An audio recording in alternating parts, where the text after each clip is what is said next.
Hi, I'm Angified. I started Angified Presents. We share the love of music. It has been medicine and therapy. Nothing else worked. It has saved many of us. With mental health, we need to open our eyes. Hurt people hurt people.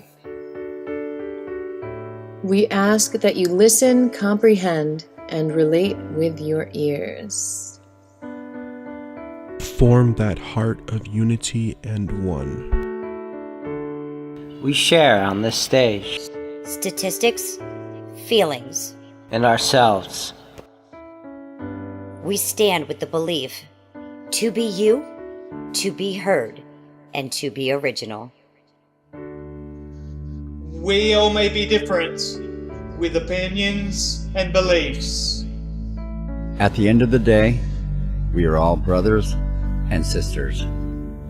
We are family. We ask that you join us in a magical journey with artists from around the world.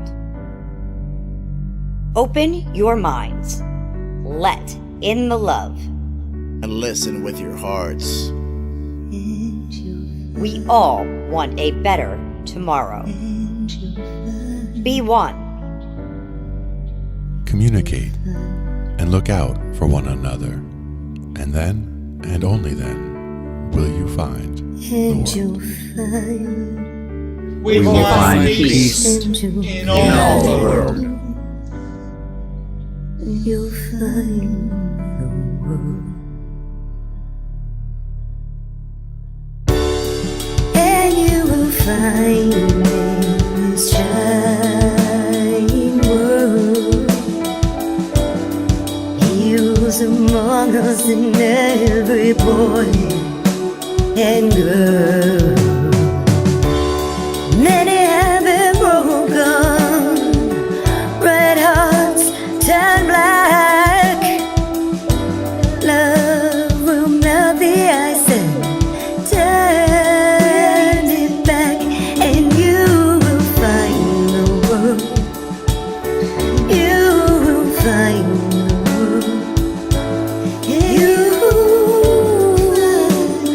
find the world. And when you find a place called home, where everyone is free to roam, a whole new world, a better place for our children's futures at stake. And you'll find with music in your soul, laughter in your hearts. Together we can grow a better place with love in us all. And you will find together we can save it all. And you will find a place called home, where everyone is free to roam, a better place, a whole new world.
Rawr.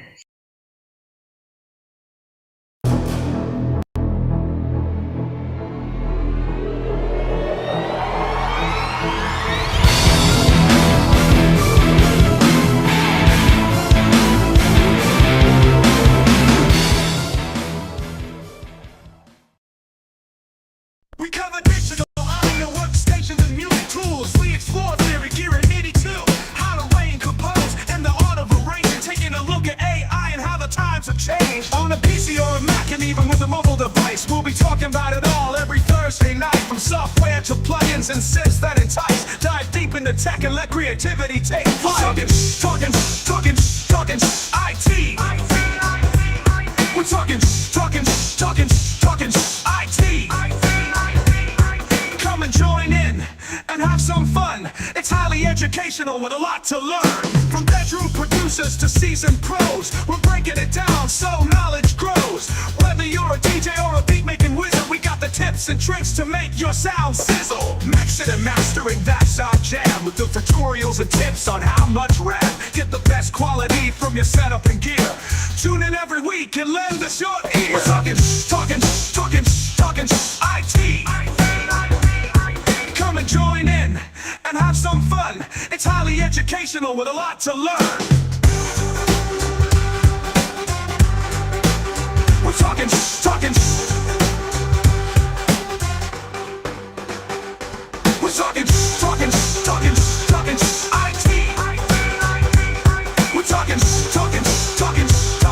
IT. Every Thursday night on Angified.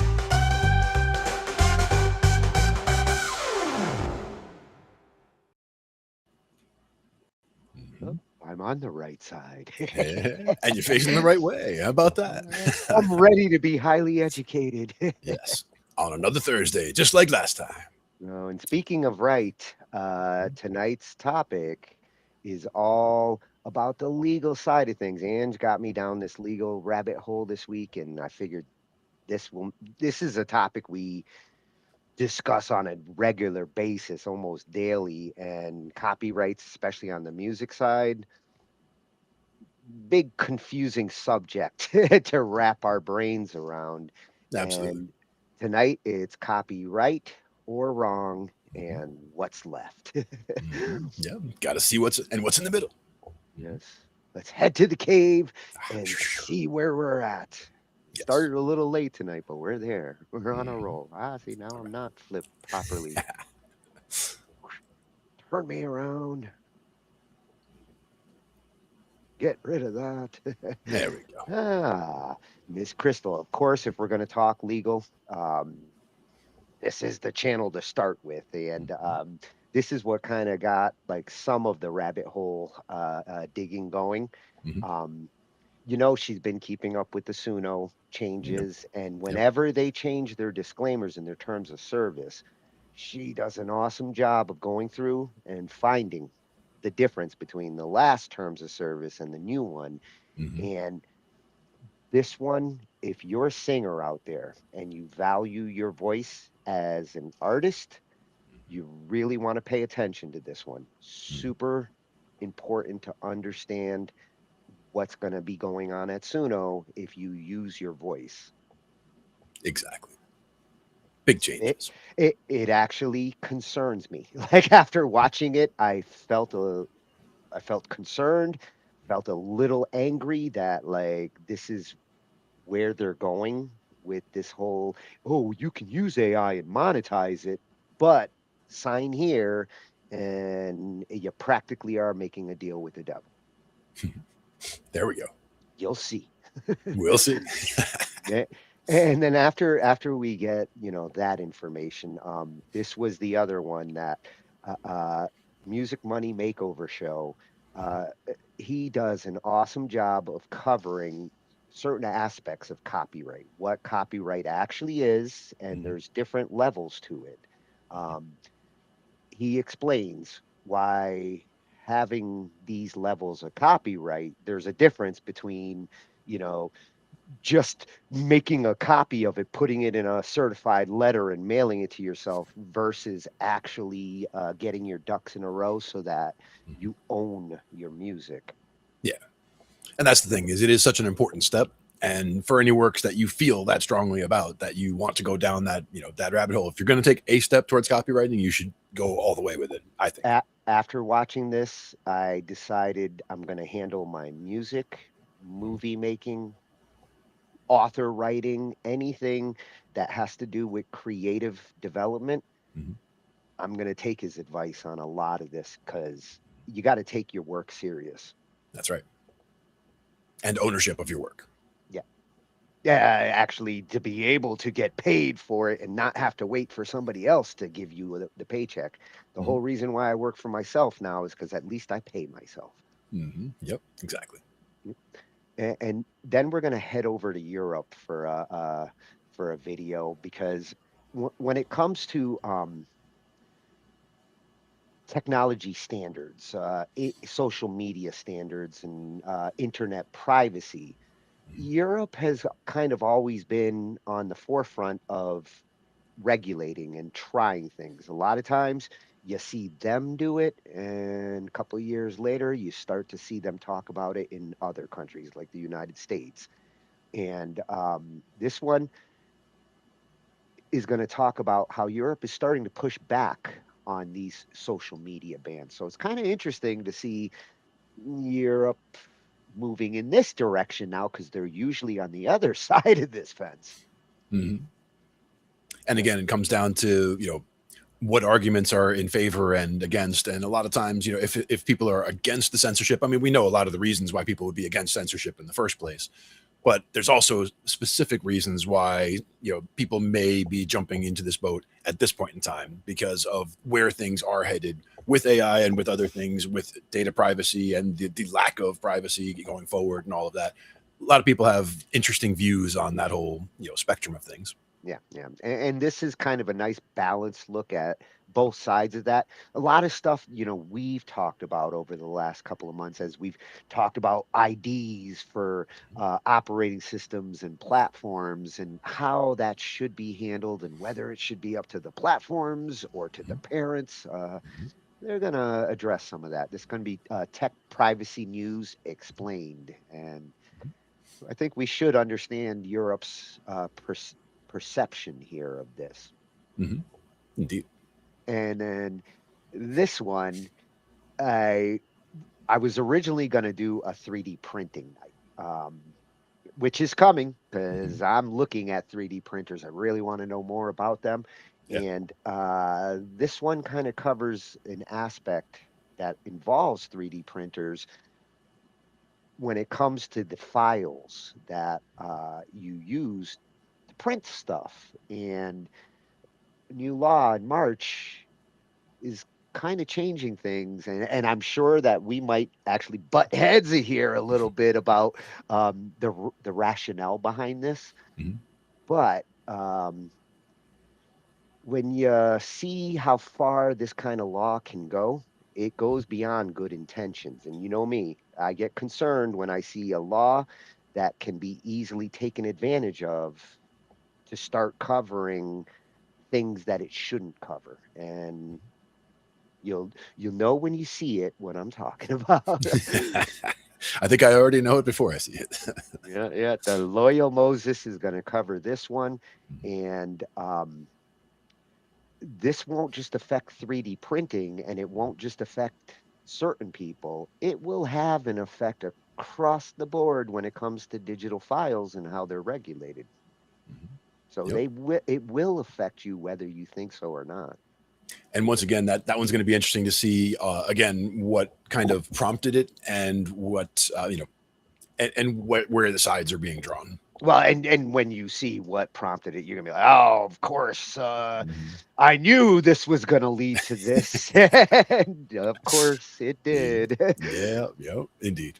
And then to finish things off, a new legal channel for us, and I'm loving this channel. I've been perusing through some of his videos, and what's nice here is like, Miss Crystal, she really focuses on the AI side of the industry, the entertainment side, the music side. That's her focus. Here with Lawful Masses with Leonard French, it's a nice overall legal channel. He really knows his shit about everything. So he's a perfect addition to our subscription list now. Nice. And this one, he's going to talk about a Supreme Court law that just happened that should technically give YouTube no excuse to keep doing things the way they're doing things. And what I really like here is he doesn't just, say, "Hey, YouTube, you really should rethink things." He gives good examples, good approaches to how we could possibly fix things with the whole YouTube copyright issues that are going on. Because it's a mess. I mean, we've discussed it on a couple of nights, and you see it all over YouTube channels saying, "Oh my God, I'm getting shut down," or "I'm not getting my revenues because of this, and I'm getting strikes because of that." This stuff needs to get fixed. Yeah, for sure. And when it comes to the revenue, I mean, that is one of those questions about, the size of that pie and where where it's getting divided. I mean, that is important, and it has changed a lot over the years. And it wasn't even a thing not that long ago. So I mean, these things, they change over time, and we understand that. But at the same time, they need to be in a position where they are rewarding the people who are creating the content, I think. Yeah. If YouTube's going to become the next Hollywood, the next entertainment hub for everything, then something's gonna have to improve here. Otherwise, I'd rather go back to Hollywood screwing me over. At least they were a little more fair than what we're seeing these days. Yeah.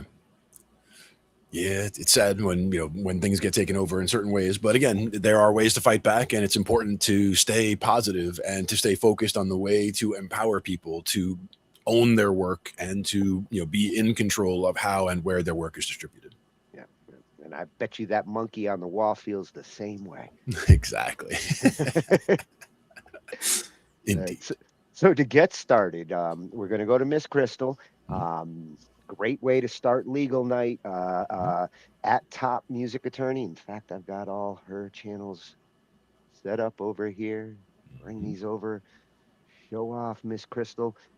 At this one's coming from the at Top Music Attorney channel. That's where it focuses on all this news and where she covers it. She's also got at Miss Crystal Live. I'm really getting into her music. She's got over a decade of kick-ass songs that are worth going through and get to know the music side of her. She kicks ass. Absolutely.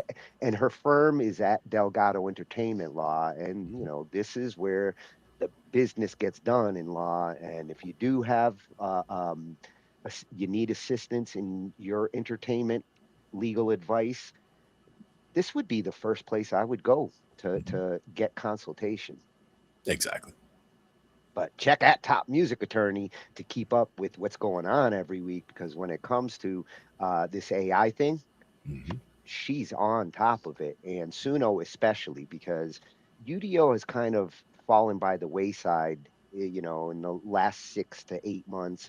And Suno is really the talk of the AI music situation. The thing about Suno that really made them push Udio out to the side was they allow you to upload music to it to get it transformed, and you can sing, and it'll change your voice into other voices, all sorts of cool stuff. But you got to understand this new disclaimer. And yay, if you're a upgraded subscriber, you might be able to put your stuff on SoundCloud, but you need to know what you're giving up when you do so. Right. Otherwise, you can't blame anybody but yourself if you aren't the artist anymore. Technically, Suno is you. Pay attention to what she says here. Yeah, and that whole thing about people could be worried about digital identity theft, where again, if you're a singer and you put material out there with your voice, and AI can get trained on that and use your voice, I mean, that could be something you'd have to worry about. You might have seen this video, huh? Yeah, just saying, that is one of those places we need to be concerned about. And It doesn't surprise me. I mean, and again, this is the place to check because she looked through all the terms of service and read all the legalese and compared it to the previous ones so that we don't have to, because I don't want to read an entire document of legalese, but I'm glad that she did, and I'm glad that she can highlight the important things. In this case, after hearing what she says, I do want to read it. And she's talking about putting it up PDF so that like everybody can see it for themselves. This one, I may go through all that legalese, but I take her word when she's concerned. It concerns me. Exactly. So Suno updated its terms of service again, just a few months after it updated its terms of service. So this is the March 26, 2026 updated terms of service that we're going to be talking about now. In the major categories of what I'm going to cover in this video, right, we have the voice feature. What are the rules around that? What's the ownership stuff around that? Of course, the ownership piece, how does that work? For do you own your AI outputs still? And I actually know that's one of the biggest concerns that people have with these updated terms. So we're going to dive into all of the important stuff. But one of the things I keep reading is that people are worried that Suno is going to pull the rug out from underneath them. Meaning, we just saw that Udio settled with the major labels. And it was announced just a few months after that Suno settled with one of the major labels, and this is Warner. Now, when the settlement happened on the Udio side, the users lost the ability to download their AI songs. And it happened pretty much overnight. It was very fast, and the users weren't terribly happy about it. So then on the Suno side, it goes, well, we have Warner settling with Suno. What's going to happen with the download function? Now, as an initial starting place, the CEO put out this statement through the Suno website, and this is what he had to say. We know being able to download the songs you make on Suno is very important to the Suno community. That functionality isn't going away, but moving forward, a paid Suno account will be required to download songs from the product. So we go, all right, so you're indicating that there is going to be a switch with the download function, but how far is this going to go? Because we know that Suno is still trying to settle with Universal and some of the other major record labels. So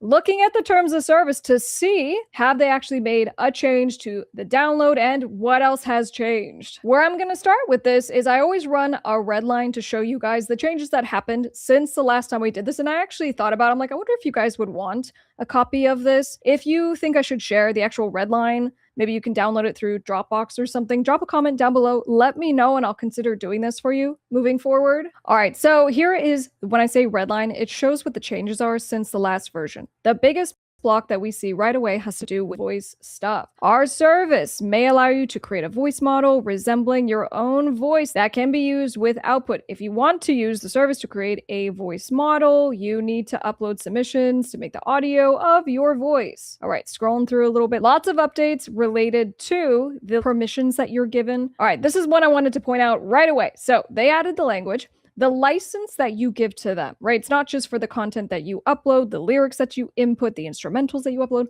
but now the license to your content and your voice includes a license to your likeness, voice rights, and other indica of your persona that may be embodied in your voice model.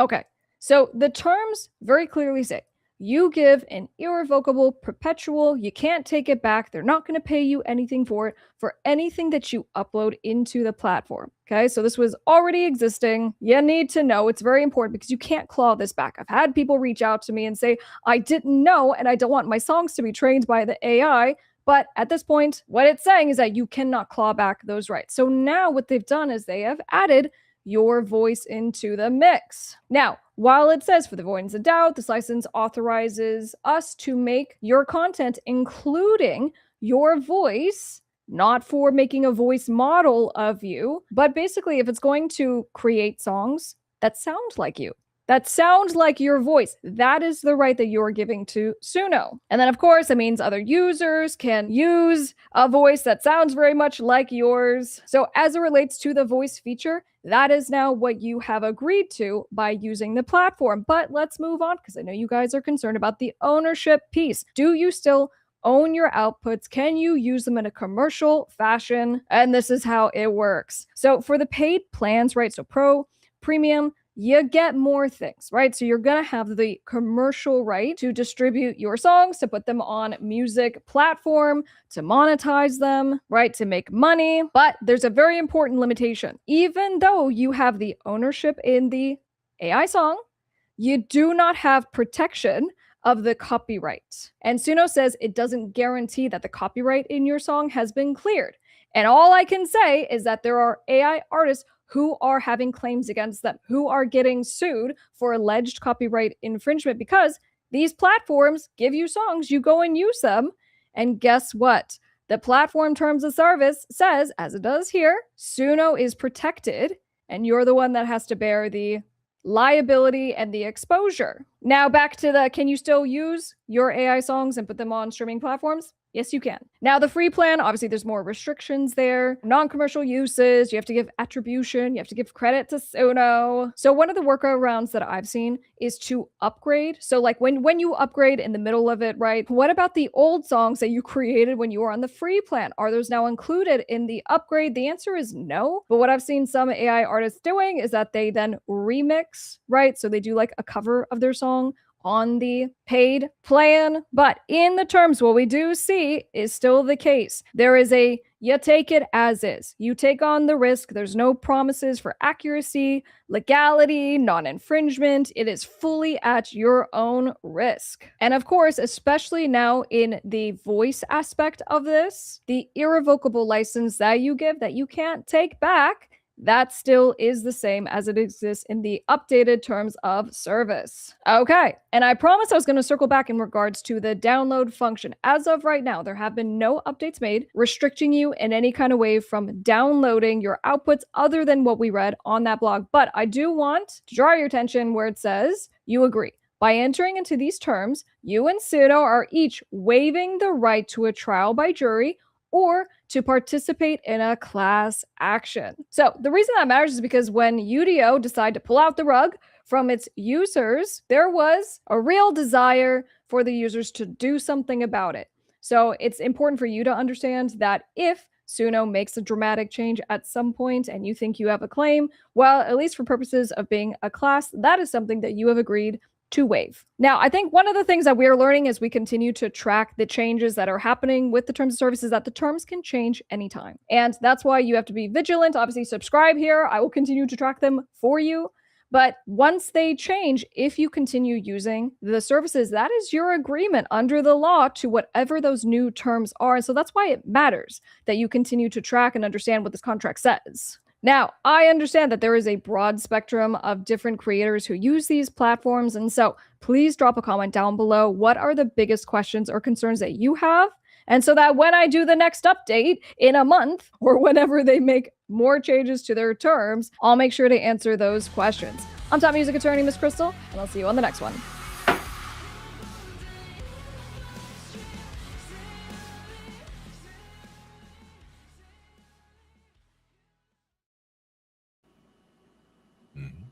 Oh, I feel riled up, Glenn.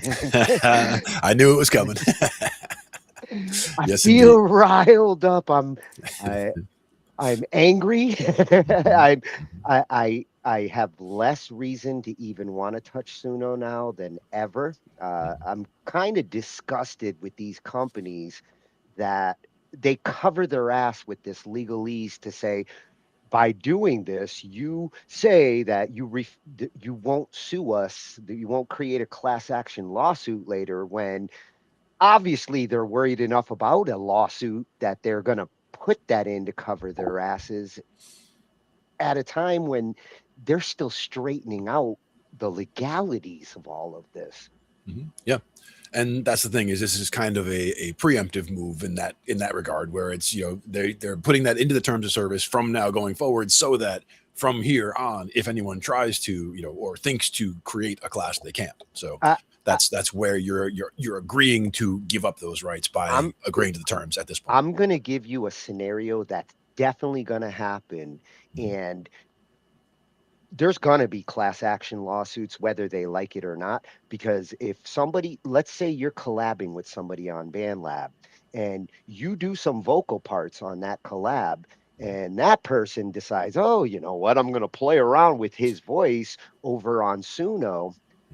You didn't give Suno permission to model your voice and now forever use your voice, but somebody else did in your favor. That's the And question. Yeah. if it was me and it was my voice and I was a struggling artist trying to make an identity for my sound, and somebody went and uploaded my voice to Suno without my permission, not only would I go after Suno, I'd go after my fucking collabor for doing that shit. It would piss me off to find out that like somebody did that to me.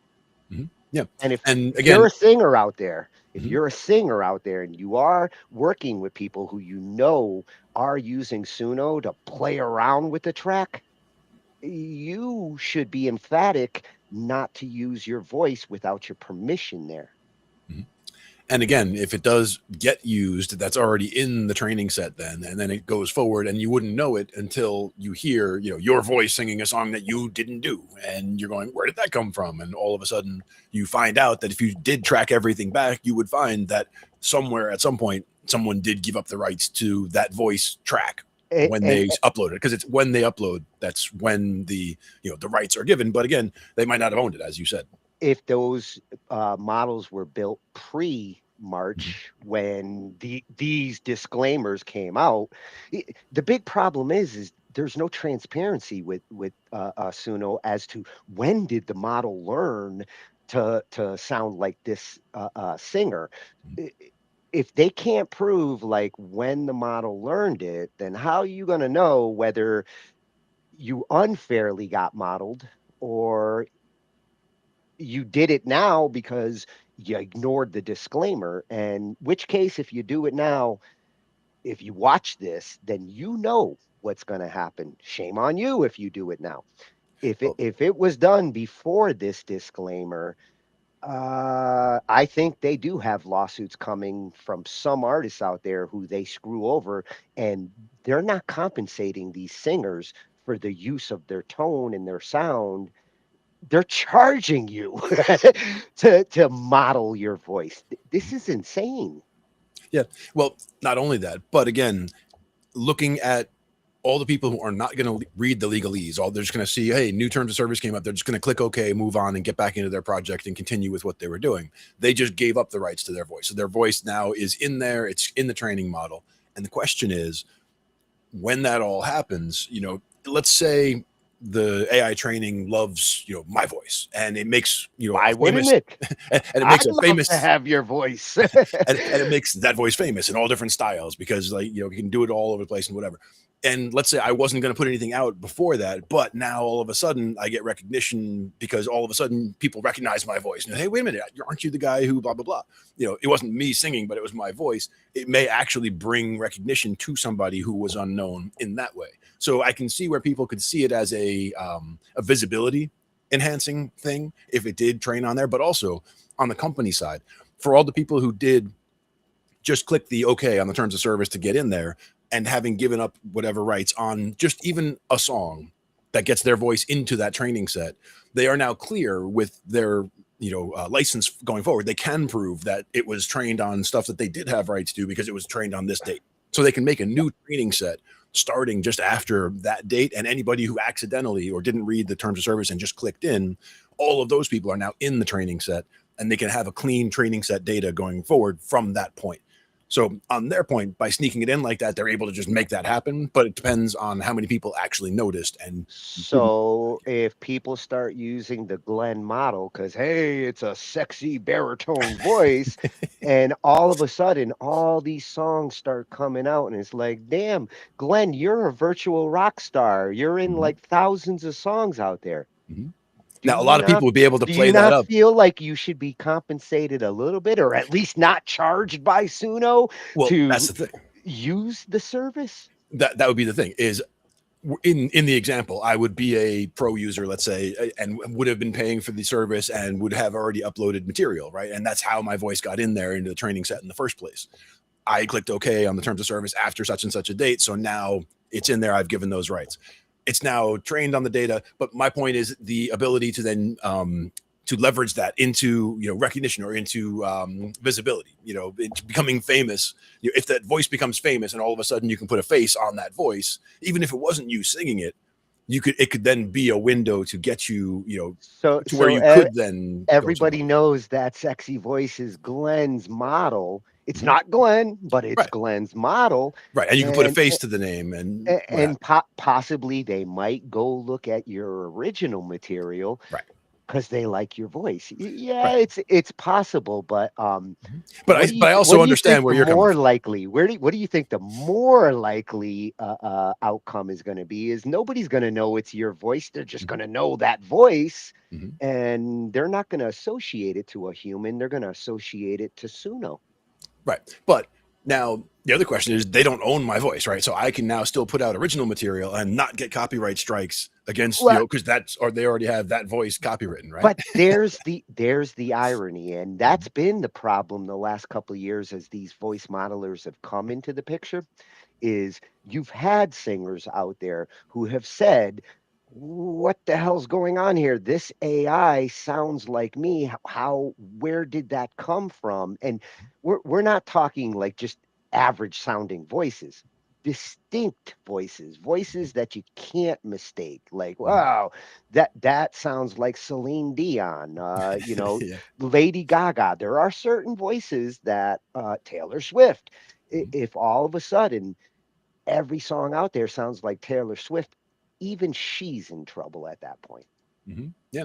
And again, you know, being able to just custom make music, you could literally just talk to some of these, you know, talk to AI and say, hey, I want a song that is kind of a happier song with the themes of this, this, and this, you know, sung in a vocal style like so and so. And it could sound just like so and so with the AI, you know, being as it is, because there's enough material of so and so that's in the public domain or that's out there, you know, in the training material, in the training data that is able to actually build something that works for that. They have to, because it has to understand what you're asking for in order to give it to you, right? So like if you're asking for a specific Allman Brothers song, it would have to understand what you're asking for. So that's where, you know, training and Well, knowledge of what a song is and enough training data to reproduce it is two different things, right? and that's also where Suno kicked Udio's ass by having that feature where you could give it samples and you could say in the style of, and you could actually like prompt it to sound like something you want it to sound like, which of course, yeah, it makes sense. Like I'm making the song and I want it to sound like this song. People are gonna do that with the musical AIs, but how far can the AI go to sound like something? If it's sounding like the artist itself or the exact song that you're trying to sound like, then is that too far? And that's the question is like, to me, it would be more instead of saying, I want a song in the style of whatever or sounding like whatever, I would like to mix two things and maybe two things that don't go together, you know, like something where it's high energy and something where it's very, you know, like Pink Floyd, right? Like, you know, Pink Floyd and something that's very fast, Pink Floyd and ZZ Top, like they wouldn't necessarily go together. But if you told an AI to do that, it could come up with elements from both and come up with a synthesis that, you know, you could match certain elements to each style. But it's not a direct copy of either style. You know what I'm saying? Like I would A- see it more a- as a way of merging things rather than as a way of just reproducing something specific. And if the music you're developing there, let's say you're using it for content purposes, like Mhm. I need a soundtrack to go with this video I'm making or something like that, Right. and it's not to be monetized, it's just for creative purposes. Mhm. Sure. Yeah. If you're making this song because you're going to make an album and you're going to put it on SoundCloud or Mhm. one of the streaming music platforms and sell the music, yes, AI. I want my guitars to sound like Jimi Hendrix. I want my vocals to sound like Eric Clapton. See, that's where I think we're on the same page with this. Where I would rather see any of that music that's getting sold at that level to have real, you know, real instrumentation or real, you know, real tracks put into it, not just all AI they're stuff. they're going to have to determine where this kind of music making will fit in and where using it for certain things will be not cool. Even in movie soundtracks, certain things where, like, if you're going to use this kind of stuff, eh, either compensate the people that you're modeling the voices off of, come up with some kind of compromise. Don't just like cover your ass in disclaimers and say, okay, well, pay us as a Suno Pro and give us your musical soul, which is what I feel like they're doing there. No, you have to say, give us your musical soul. Yes. Listen to Glenn's voice there when you read that disclaimer.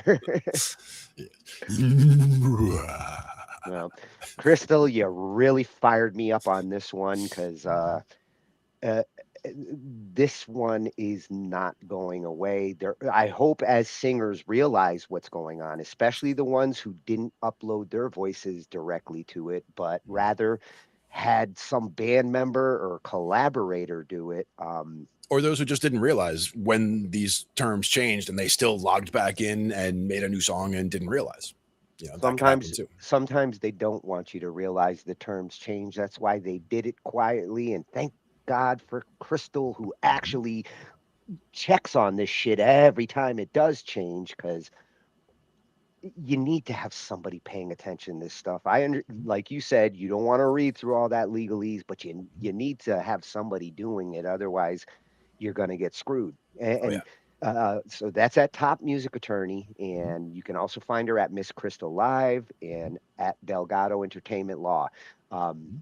That's going to lead into this next video when it comes to your rights and knowing what they are, knowing how they work.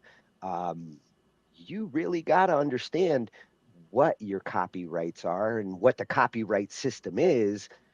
Otherwise, they don't want you to know all this information either. And he's actually, gonna make that point. Like this information that he's giving us here, they don't broadcast this stuff to you musicians and say, well, you should know all this stuff for your protection. No, the industry's happy that you don't want to read all those disclaimers, because this is how they keep their grapple on the money behind the industry.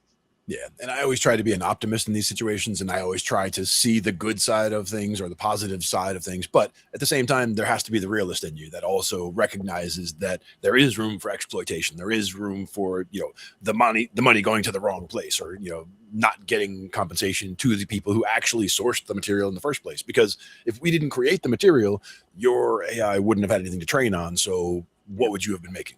That's kind of where that is. It's like, these are the arguments that have been going on for the last couple of years. Right. Exactly. Yep. And it's interesting to see where they've come to so far, and in actual legal cases as well. Yep.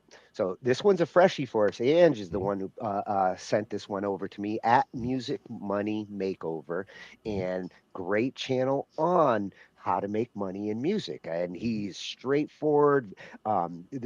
The best part about how he explains things, even with complex legal terms like copyrights and what they are, he explains it in a nice, easy to understand fashion, good analogies, so that you can understand what you're really dealing with here when you're dealing with the copyright of your material.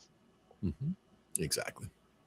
And for this one, the 6 copyrights the industry hopes you never learn. And the industry does not broadcast these things. They leave it up to you to figure it out for yourself. And right from the beginning, this particular one, the paper shield versus the legal sword, is going to resonate as he goes through all these 6 levels. That legal sword, you want to be holding it, or at least have somebody like Miss Crystal holding it for you. She knows how to wield a legal sword. Exactly. And when to use the sword and when to use the shield. Yeah.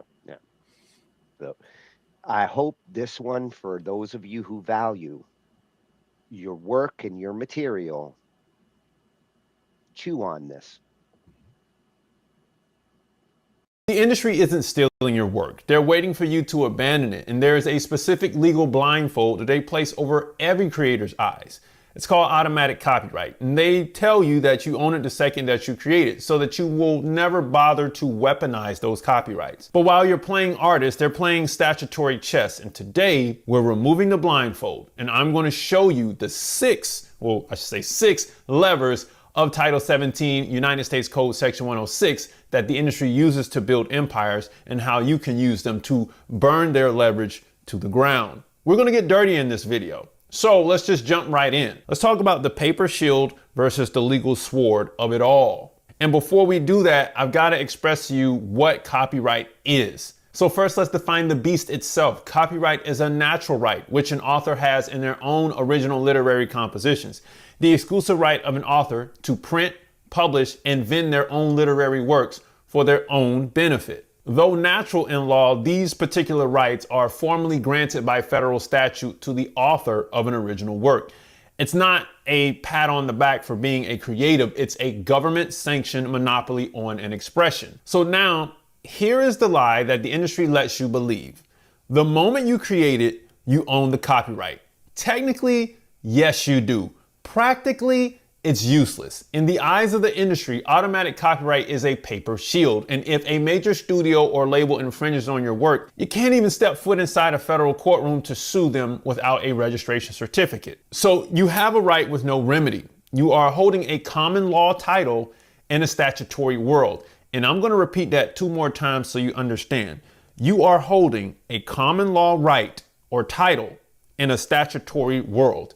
You are holding a common law title in a statutory world.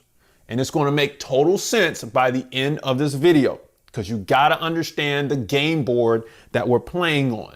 So now, the power source here is Title 17 of the United States Code. And if you want to play the game the industry plays, you have to cite the source itself, Title 17 of the United States Code. I'm going to say that forever in this video. This is the Constitution of your career. Specifically, Section 411 states that no civil action for infringement of the copyright in any United States work shall be instituted until registration of the copyright claim has been made. See what I'm saying? So now, check it out. Without that registration, your automatic rights are invisible to the judge. But the moment you register under Title 17, you activate the superpowers of the Big Six. And I'm going to talk about in a second.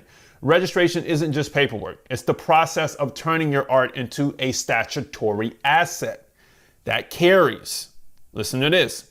Statutory damages up to $150,000 per infringement, so you don't have to prove actual lost wages. Number 2 is attorney's fees, making the industry pay for your lawyers when they lose. You know what I mean? And number 3 is the presumption of validity, which is the biggest thing. The court assumes that you are the owner unless they can prove otherwise. So it's kind of like you're you're innocent until proven guilty. You know what I mean? So is what it is. Now, once you have that registration certificate, you aren't just an artist anymore. You got to understand this. You are a statutory rights holder. You now hold the keys to 6 exclusive rights under Title 17, United States Code Section 106. So let's look at what the industry hopes you never learn how to weaponize. Because if you do, well, you'll see. Now, the Big Six, the statutory sword of Title 17, U.S. Code Section 106. Once you got that registration certificate in hand, you unlock Section 106 of the U.S. Code. These aren't registrations. These are 6 exclusive rights. And exclusive means you and only you have the power to do these things or to authorize someone else to do them. Let the air breathe. All right, let's do it. Now, if the industry does any of this without your express written permission or consent, they aren't collaborating, they're stealing. Number 1, the right of reproduction, the master right. Under Section 106(1), you have the right to reproduce the work in copies or phono records. This is the Genesis right. It is not just about photocopies. It's the legal control over making any copy in any format. Period. Labels and publishers love the work for hire agreements. Why? Because they want to be the legal author from birth, so they own the reproduction right forever. They want you to sign this away globally, and in perpetuity. And if you own the right to reproduce, you own the supply chain of your own art. Now, when you own this, every digital file, every vinyl press, every printed page is a toll booth that you operate. Okay? I mean, we're going to get deep. Number 2, the right to prepare derivative works. This is the legacy right, because this is going to take your stuff and stretch it. You know what I'm saying? So you can break that thing down and bag it up. And this is the most dangerous right for the industry to leave in your hands, right? It's the right to create derivatives, remixes, sequels, cinematic adaptations, or even translations. This is where the real legacy wealth lives. And if you know my publishing, spiel, then you know this is how you get money in the publishing game. But even with masters, you can do this too.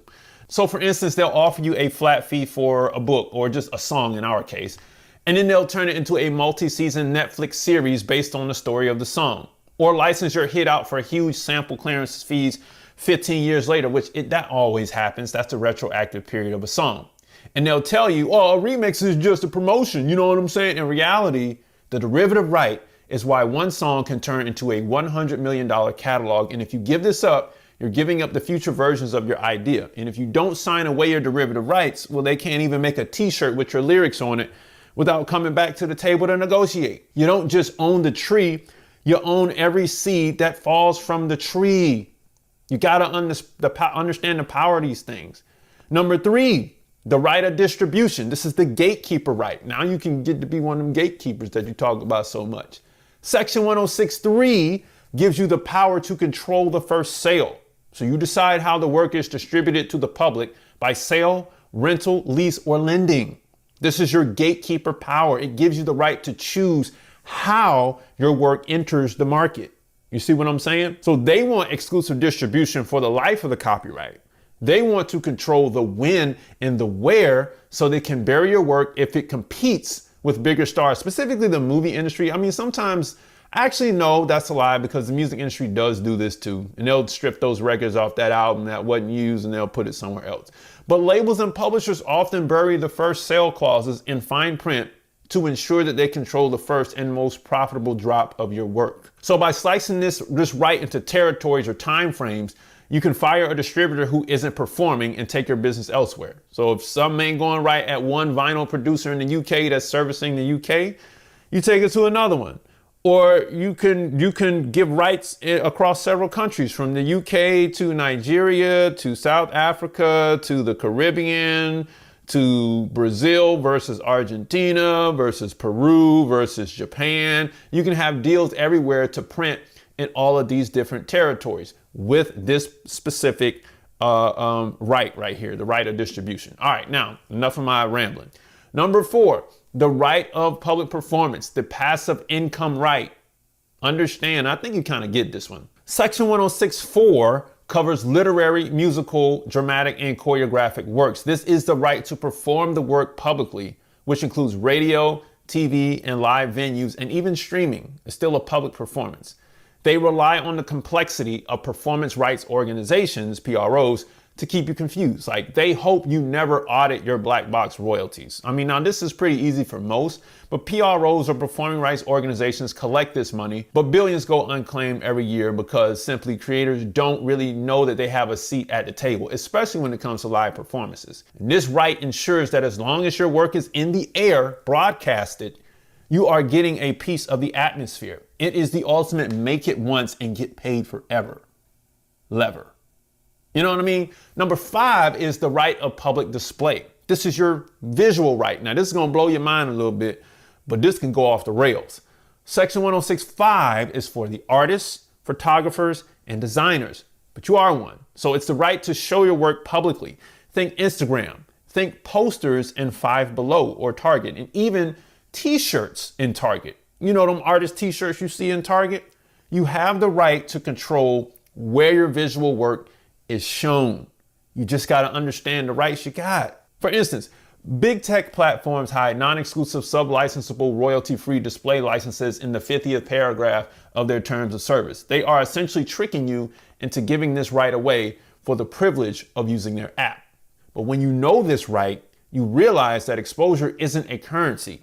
It's an unauthorized display of your statutory property. See what I'm saying? Now we need social media, so I'm not bashing them too hard, but you can get around social media if you don't want them. Last one, number 6, digital audio transmission. This was kind of the most recent one. Section 106.6 was the industry's panic button. It's the right to perform sound recordings publicly by means of a digital audio transmission. This covers non-interactive digital streaming and satellite radio. Okay, now for those who really understand, if you are an independent creator who owns the song and the recording, you are the only person in the room holding 2 different Section 106 rights for the same stream. And this is how you double your leverage. And it's going to be doubled at Sound Exchange. So, you know what I mean? But you got to get to that point, right? So we just add an extra money on top. Now, here's the thing. Some lawyers call copyright a bundle of sticks. The industry wants you to hand them the whole bundle and then thank them for the opportunity. But now that you know Title 17, United States Code, Section 106, you realize you can pull one stick out and sell it, keep the other 5, and use the first as a club to defend your career. The question isn't whether you have these rights. The law says you do, as long as you're registered. And that's what I'm trying to get you to understand. The question is, are you registered and ready to enforce them? That's the real question. Because you got to know what they are to enforce them. If you don't know what they are, then you don't know what you're doing. And that's why people take advantage of you. So far we've covered what copyright is and the 6 rights of it, the big 6. But the next part is where most artists and their teams misunderstand the point of it all and why they don't want you to know this. So stay with me. And side note, if you need a strong business foundation to run your record label with funding options, grab my 60-day record label system complete with funding options to help you support your music endeavors today. All right, that's beneath this video right now. Go click it, go grab it, go get into this game. Now, let's talk about the great statutory heist, because this is why they're really terrified that you will read Section 106. And then that will cause you to dig deeper into the statutory world. So why does a multi-billion-dollar industry tremble at the thought of a creator who actually understands Title 17 of the US Code? It's because the entire business model of the big 3 and every major studio in Hollywood is built on a single predatory gamble: your ignorance. It really is. I mean, it's how we get over on you. You know what I mean? So let's talk about the work for hire shell game, if you will. The industry's favorite weapon is the work for hire clause. Under Title 17 USC Section 101, if they can classify you as an employee or your work as a commissioned part of a collective whole, you never own the rights to begin with. They aren't buying your work. They are birthing it legally. So you are a stranger to your own creation, and they want to be the author on the registration, because an author can't be fired from their own legacy. And essentially they want to be the claimant as well. You are just a work made for hire, depending on the situation you're in.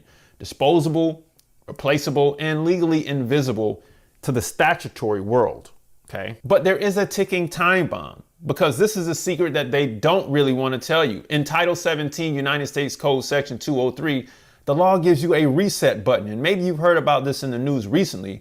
But even if you signed a terrible deal and gave away your bundle of sticks, a sign, that's the key word, the law allows you to terminate that grant after 35 years and take your rights back. The industry hates this, and they spend millions in lobbying and renegotiation bonuses just to get you to sign new papers that reset that 35-year clock. They want to keep your golden goose in their coop until long after you're dead. And if you know your termination rights, you aren't just a tenant, you're a landlord waiting for the lease to expire. You know what I mean?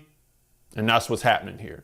So for most people, they assign their rights. I don't know, let's see, so what 35 years ago was, 1991. And any artist that signed a deal and had an assignment to the record label and they assigned their masters to the record label, they're now eligible to get them back. And this is why you hear the story with Salt and Pepper and all these other artists getting their masters back. But what you don't really see, and I'm gonna go on a tangent here when we get back to it, is the labels are behind the scenes renegotiating the deals to keep part of this revenue and just handle the administration, which is really the best thing for these artists, because where are you really gonna get your administration done for? at this time when it's already been in the system and the money's already been working and flowing and it hasn't stopped, right? So the deals are renegotiated and the administration is usually kept at the label. Now let's talk about the unclaimed black box. And if you want to know more about the black box, you can watch these 2 videos here. But every year, hundreds of millions of dollars in digital performance and mechanical royalties sit in, well, what the industry calls the black box. And if you haven't registered your work and claimed your Section 106 rights, then that money doesn't just sit there. It eventually gets distributed based on market share. And that means the money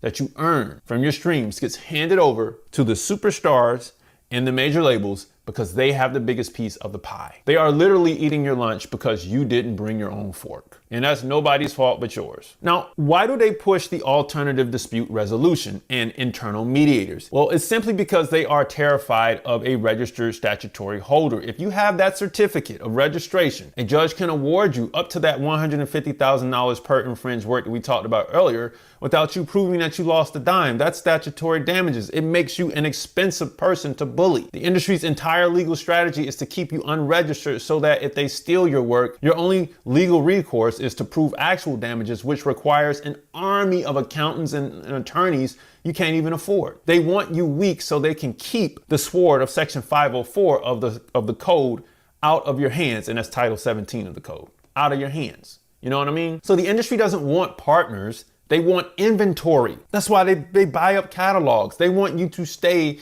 in the creative lane while they stay in the statutory lane. Remember I said this was a statutory world. They spent a century making the law look like a boring, dusty book of riddles so you don't notice that it's actually a deed of ownership. They hope you never learn these rights because the second you do, the power dynamic just doesn't just shift, it begins to flip in your favor. And you stop asking for a seat at their table and realize you own the building the table is sitting in the first goddamn place. You see what I'm saying? So the goal is to truly understand the power copyright registration has and what you can legally do with that power. The real question isn't should you do this, it's how much longer can you afford not to protect your ownership. Now, if you need help with devising a copyright strategy, because there are several, book a call with me or join our group strategy calls every Monday night at 7 p.m. Eastern Standard Time inside of the Music Money Makers community. It's now free to join for some parts. Click below to join right now today. We're on school, by the way. So at the end of the day, the industry doesn't hate creators, they love creators. They love them in a way a shark loves a seal as a source of energy. They are counting on you to stay creative. They want you to focus on the melody and the art and the edit while they focus on the statutory code. They want you to treat your art like a child while they treat it like a line item on a balance sheet, because it kind of is to them. But the secret is out. You got it now. You got it.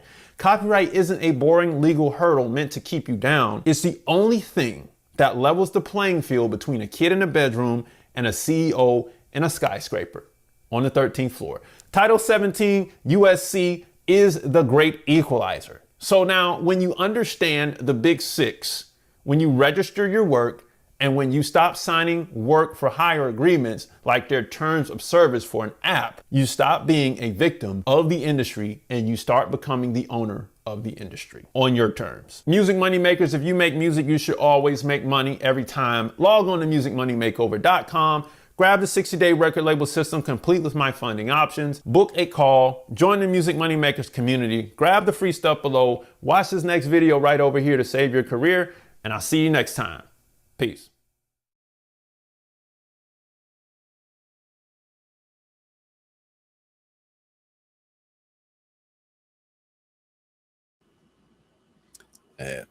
Excellent information there.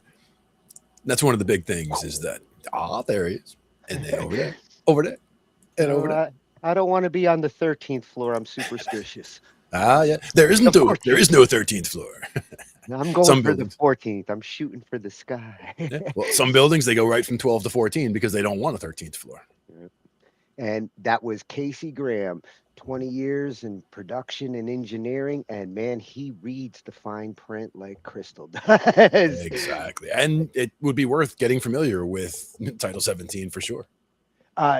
Yes, and getting familiar with the registering process. And hopefully this helped to emphasize the importance of that first step, because without that, only you can prevent musical forest fires. Yeah. And in particular with original work that is distinctively you.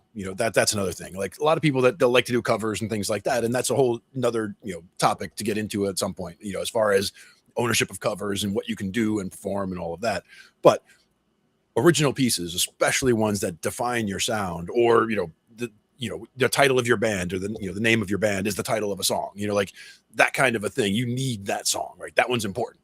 So like, some of the other songs that are in your catalog may be fine. They're already out there and you can't get them back, but you can make sure that you have the important songs, the ones that are most important to your band, iconic to your band or your sound.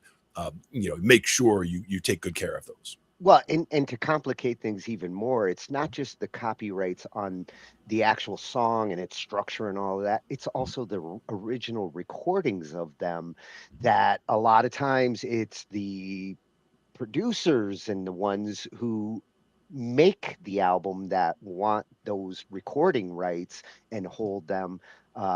When he mentioned like that 35-year period where like some artists are getting that option. Taylor Swift is a good example. She bought back her library. She can't re-release those original recordings. Doesn't need to. Now she can redo them, new version of them, modern Taylor. She'll sell those songs all over again. And those original recordings are considered classics that you can find all over the internet. Exactly. And that's, a great example. Like, I mean, she, the whole getting back the catalog is great. I love that whole aspect. But also, if you look at where the industry was 35 years ago compared to where it is now, that's the other question, is that with anything that you're going to be doing now, you're looking at now and going forward, I still have to always come back to AI, because AI is going to be such a big factor when it comes to all of this. Because even just, you could just be driving along and say, AI, play me stuff in Taylor Swift style. And, again, you could have something believable coming out, because if it was in the training data, it's something that it can actually do. Yeah, well, if this stuff goes into like public domain or anything like that, you bet your ass it's going to end up in AI. Yeah. Exactly. And that's, not just the oldest stuff, but again, if that's a style thing, if it is iconically in that style, and if their style, stayed roughly consistent over the years, it would still sound like it. So AI doing, like David Gilmour, for example, his sound has changed a lot over the years, but his style has been, identifiable over the years. So if you were to tell an AI to play, Gilmour stuff, you could take old Gilmour stuff and still have it sound, distinctively like Gilmour. Well, and that's like a guitar style approach, which I mean, technically you can't really copyright a technique. Eddie Van Halen doesn't own the hammer-ons. He just did them really good. He just owned the hammer-ons. The other thing I find interesting with the 35-year gap is with music, you know how like certain music comes back around after it takes 20 years to be considered a classic. It takes somewhere between 20 and 30 years for a musical genre to come back strong for a little while. And you've noticed over the last couple of years, the sounds of the 80s and 90s are making their rounds, trending on the internet again. So those artists who actually do get back their libraries in that 35-year gap might find those songs that were strong then could be even stronger now if they're re-released. And one thing that kind of led to that as well, or a couple of things that led to that, in the Call of Duty games, there was the zombies. You remember the zombie things in the Call of Duties? In a couple of them, one of them was based on like all the disco. So like, as you're playing the zombies, it's just nonstop disco inferno and all that stuff. So like, hitting a whole new generation with all of that, or people who are playing, who remember all of that, they're getting the nostalgia from all that. But as you were saying, it comes back in cycles, right? So if it's 20 or 30 years, stuff from 1970 would be coming back, between 90 and 2000. And then it's coming back again between 2010 and 2030. So like, we're in that window where we could be getting disco back, again, or, get funk and, have things come back. Bring disco back. And if disco does come back, funk for sure will be right behind it. And that's one of those things where like some of the thumbnails that'll come up from YouTube. It'll just be like, funky bassline stuff. Like, you can just hit it and it's just an hour-long playlist. It's not a particular song, but it's just in the style of funk. Or some of the other ones you get, like Metallica, if they were a reggae band, or like they'll take a catalog and just completely reimagine the style and have a whole playlist based on that. So like these are all things that they would be derivative works, right? If you were trying to monetize them in that way. But that's the question, is how does that all work out? How much different does it need to be from the original work for them to use it in that way and get away with it, essentially? Yeah, well, and then that whole derivative part of the clause is one of the ones that you really should take serious, because that's where the most potential for future revenue could be. And how much would that count as parody in a case like that? Because, certain things, like there are exceptions in the case of fair use and in the case of parody. And how much does something need to be transformed to be considered parody, right? Like if you wanted to make a song that was like Metallica, but in a completely different style, how much different does it need to be? And how much, can you use from the original material in order to make that and work? if you wanted to do that, you should consult with somebody who does this kind of research, because you shouldn't just assume that like you're going to be okay because it's parody. Clear that with an attorney. Exactly. Or at least an expert. Mm-hmm. Oh, and again, if you're just making the music for fun with your buddies, I mean, have fun. I mean, whatever. Yeah. If you're trying to sell and promote, that's a whole nother thing. So again, if they're going to come and sue me for something I made no money off of, okay, here's your blood from this stone. It's like, like how much did I make from it? Oh, right, 0. Right. Okay. So you can have all 100% of the 0 that I made. Here it is. Yes. Divide 0 in half. No. You can have the other half. There you go. We'll each take half. Yeah, that was Casey Graham over at Music Money Makeover. Loving this. Will be back. Actually would like to sign up. He makes new videos every Tuesday and Thursday. So this kind of stuff, love being informed on this. Awesome free resource. Just knowing about useful information. Just knowing about that bundle of 6 sticks right there, those 6 separate rights in that one section is important enough. Like that would be something worth watching the video again for right there. Oh yeah, I'd watch it a couple of times just to make sure it sinks in. Mm-hmm. Yep, exactly. Yep. So now we're going to head over to Europe, and we're going to be talking some tech privacy news. And it's going to be explained for us at Tech Privacy 9272. And this one I wanted to include because I want to see it from a non-American perspective here. We've talked about like age verification and privacy on the internet, but from an American perspective, it's very different. How the Europeans deal with internet and privacy. And it's something that a lot of us don't really even get familiar with the difference, or just take for granted that we handle privacy differently in the United States. But Europe is kind of they're the forefronts on addressing privacy issues when it comes to the internet. Mm-hmm. And I would see Europe just, again, having so many countries close by and so many different, legal frameworks all right there. I could see that being, more collaborative, or more, working together to try to figure out a way to, have privacy working out. Whereas the US kind of considers itself as an alone thing. Like we kind of do our thing and we see how other countries do things, but we kind of still just do our own thing, Yeah, I think with Europe, because it's a union and you've got so diverse of countries involved there, whereas with the United States, we've gone the federal route, and like, you really want to make a law, make it federal. And when they say don't make a federal case out of it, they really mean it. Yeah. And again, the internet is one of those interesting things where it does cross all those borders. So, yes, if we're posting things from here and someone's posting things in Germany, then what exactly, which laws apply? And, we have to have some common framework that we're all under as far as that goes. The biggest complication with having an internet is there is no internet police. Not at the federal level of the world. Or it's that we are all the internet police. Like we can't really kick people out, but it's you know. Yeah. There are internet vigilantes who's it's just like there's white hackers and black hackers. There are some internet superheroes out there who really spend their time trying to clean up a lot of the law breaking that goes on across countries where there's no jurisdiction at the moment. Yeah. And when there's nobody watching, that's it's good that someone's watching, but again, who's watching them? That's the other question that comes around. I always feel like somebody's watching me. Exactly.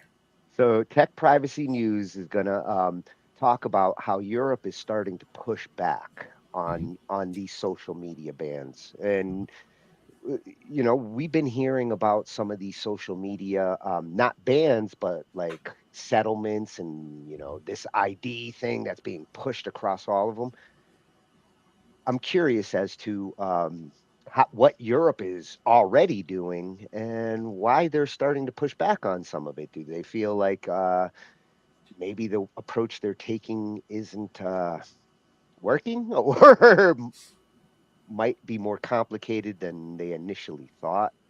Sometimes it's even a slippery slope where they start to see where it's heading and didn't realize where it was heading at that point. Who knows? With this stuff, it's always a slippery slope. Somebody get me some skis. Just got to manage to stop on the side. Well, let's hit these moguls. There you go.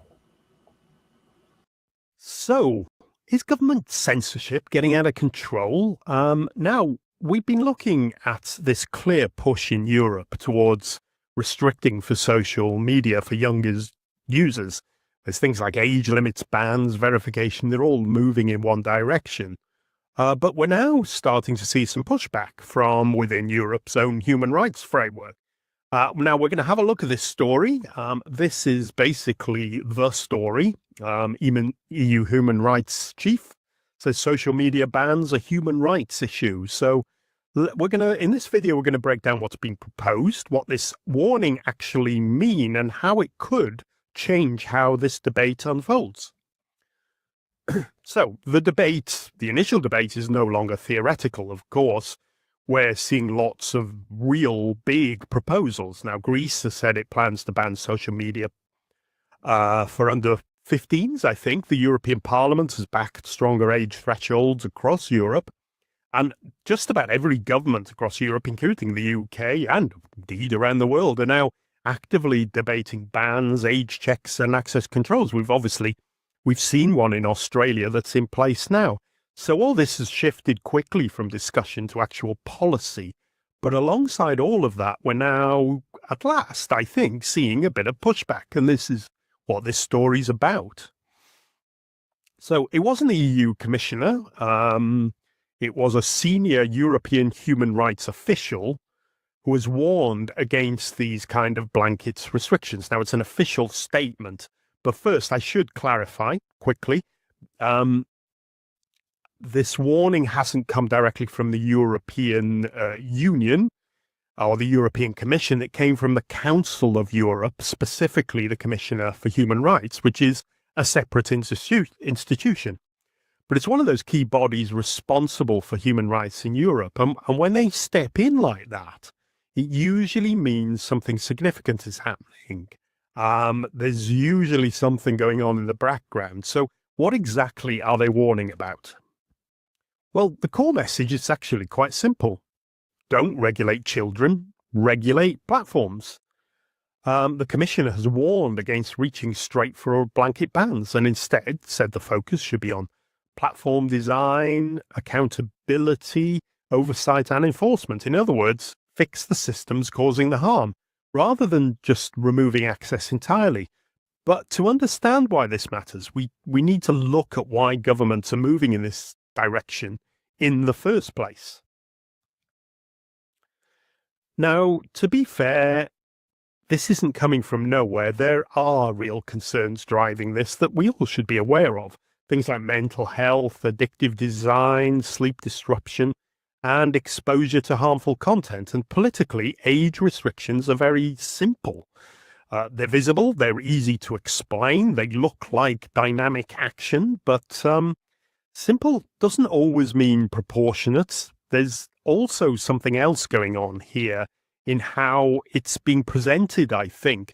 The debate has become very binary. It's often framed either you support restrictions because you care about children and you're a nice person, or you question them because you're not. And that gets interpreted as not taking risks seriously, or you don't care about children.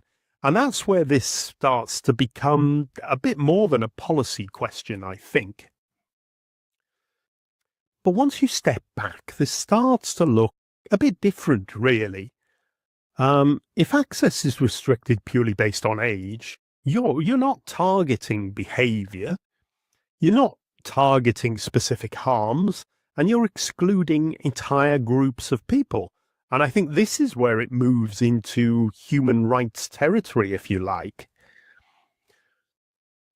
But is internet access really sort of deemed a human right? Now, this is where things often get simplified a little bit too much. You'll often hear people say internet access is a human right. Now, it is based on something real, at least in Europe. In 2014, the Parliamentary Assembly of the Council of Europe said that everyone should have the right to internet access and described it as essential for exercising other rights. And that's where it's important. It's not the same as saying there's a clear standalone legal right to internet access in EU law. I mean, courts haven't really recognized that in an enforceable way. So the more accurate way probably to think about it is internet access is increasingly treated as critical to your rights. That means it underpins things like expression, information, and participation, even if it's not a simple legal entitlement on its own. So this isn't just a theoretical legal point. Now, this is obviously now part of a wider real-world debate, and this isn't just one opinion, really. The original statement came from the Council of Europe. It's been covered by multiple outlets, and at the same time, governments are actively moving towards stricter restrictions. So you've got two things happening at once here. There's a big, strong push towards more control, and at least there is now some more concern and trepidation about whether that control is the right way to solve the issue. So this is possibly where it gets a bit more interesting, because the concern here isn't just coming from activists or commentators, or it's coming from within Europe's own human rights framework. And the question it raises is quite simple. If the response to online harm is to restrict access for entire age groups, at what point does that stop being protection and start becoming restriction? Because that's debate, at least in Europe, it really is only just getting started, and I hope it continues to its conclusion. Okay, thanks for watching. I hope you've enjoyed this video. It's an important subject, and I hope I've done it some justice. I've tried my best. Thanks for watching, and if you've enjoyed it, please consider liking and subscribing, and I shall hopefully see you in the next video. Bye for now. Oh, I enjoyed that food for thought. Indeed.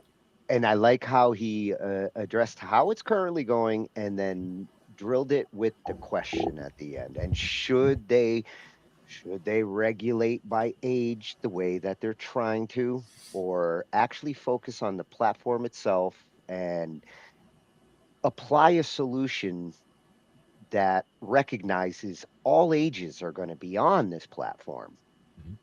Do something about the platform, not like force everybody to disclose their age just to get on that platform. Yeah. Well, I think some of the issues that they had in the past with, having a platform that, identified, people who were minors was the problem that it made it easy to target the minors that they were exactly trying to prevent. So that was the problem that they had with it at one point. I can totally see at the platform level, like that's where we were talking about de-anonymizing at one point, where, you know, you get the whole anonymous internet bully thing going on, where when you have to actually put your name to something, it's a little different. Your name, your identity, everything. Like you're putting, you know, your words have you behind them as opposed to just being anonymous. I think that helps somewhat in what people will post, because what someone will post when they don't think anyone knows who it is different from what they will post when their name is attached to it. Now, me, I wouldn't post anything anywhere unless, you know, I've said it before, I wouldn't, you know, if I wouldn't say it in front of my family and I wouldn't say it to a judge, I wouldn't put it in email or online. So, I mean, people would say that would tell that to the angry typer who is just like, I'm gonna vent right now and I'm gonna say a whole bunch of shit I shouldn't say, and I'm things not escalate. gonna double check before I hit send. And that happens millions of times every hour. Yep. There were 1 or 2 times in my life where I had, like, you know, something had worked me up at work, for example, and I'm sitting there typing an email, and one of my buddies was sitting back there and he just hears me typing and he goes, "Don't send it." Because he can just like on the keyboard. He's like, "Yeah, no." And it's like, yeah, and you got to read back and be like, "Yeah, no, I shouldn't send this." Delete it. So it's very hard to get me to that point. But once I'm at that point, yes. It's kind of ironic that we live in a time where we can double check our thoughts and our words because of these techniques. And yet, ironically, so many people do the same shit that they would do if they were just spouting it out their mouths. Yep, exactly. And that's where, again, having some kind of, you know, composure, is having some kind of, you know, control over what you put out into the world is important. I mean, if you wouldn't say it, you know, you shouldn't put it in a song, you know. So like that's the way I feel about that kind of stuff too. You know, like certain songs put too much profanity in them, and that's something I don't particularly like. But I don't have a problem with swearing myself, but I wouldn't put it in something I'm going to put on paper or put out there unless it was there for a very specific reason. How you act online is not much different than how you act in real life. The mojo will come back at you. So how you act online, if you don't want bad mojo, if you don't want to feel like a target on the internet, don't act a certain way. Act civil. Right. And even when it comes to how things are explained, right? Like explaining things so that a kid could understand is different than explaining things, you know, in a very complicated and detailed manner. But a lot of times just explaining things the way you would explain them to a kid is the best way to start anyway. Like if you start there, you know, you can get into more complicated matters over time. Once you've established that you have, you know, understanding at the same level on a certain topic, you can, you know, go deeper and see what else is going on. But it's good to at least, you know, get to common ground first using simple terms. Yeah, it's a lot tougher to explain something to a kid online than for me to explain something to a kid that's in front of me. Another thing I would mention as far as age and all that is, like, it depends on the kid very much, because me as a kid, I mean, I was more comfortable talking to my parents' friends than kids my age. Like if you dumped me at a party and sat me at the kids' table, it's like, what?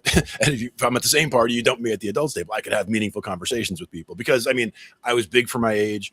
I was, you know, interested in things that were, you know, beyond my years. It was things that just, you know, that made me, you know, a weird kid maybe to kids that were my age. But were things that if I had, you know, internet access, if there was internet access back then, you know, I had it from like 11 years old. Yeah, I mean, bulletin boards, for example. I was calling bulletin boards all the time when I was a kid. You know, I had with the very slow speed modems and all that kind of stuff. So we grew up with all of that stuff in our lives, right? And we were on the very techie side of that, whereas people our age and, you know, even people older than us, like, would have no idea about tech for a long time. And a lot of, like, most of the people they around still don't in a lot of cases, even in Right. 2026. but the you know, if you walked into any corporate office, there's a good chance that most of the people there can at least do their main function, you know, daily. They know how to use Microsoft Word and Outlook. At least that's how it used to be. Now it's Google Docs. But again, going back to when we started in tech, like, almost nobody knew how to do anything. And we had to, you know, we were like the guru who would be able to come in and get the thing done and show them how to get the thing done. So you had to be able to figure out where somebody was, you know, what their level of comfort was with the tech, to then meet them there and pull them to where they needed to get to be able to do what they needed to on a daily So in the basis. corporate world, it was the admins and the ones who took the tech responsible to know how to deal with it, to get the workers to understand what's good etiquette in their networks. With this situation, I understand where the platforms are coming from in the sense that, like, well, how do you want us to have kid friendly sections and things if we don't know who are the kids and who are the adults?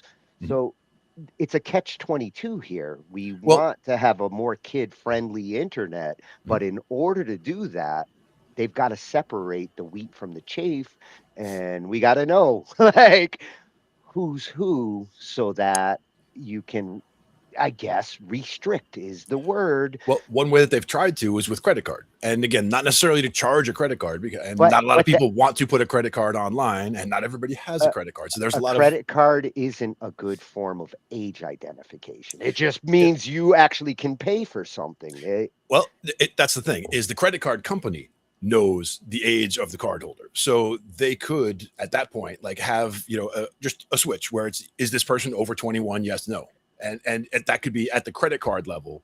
They know that, so if they know that at the credit card level, because the date of birth is right on the credit card. I mean, or at least they have it in their database. They understand, they know when the person is, so they could at the credit card level, if the person has a credit card, and then they can be verified that they are allowed to get it, I essentially.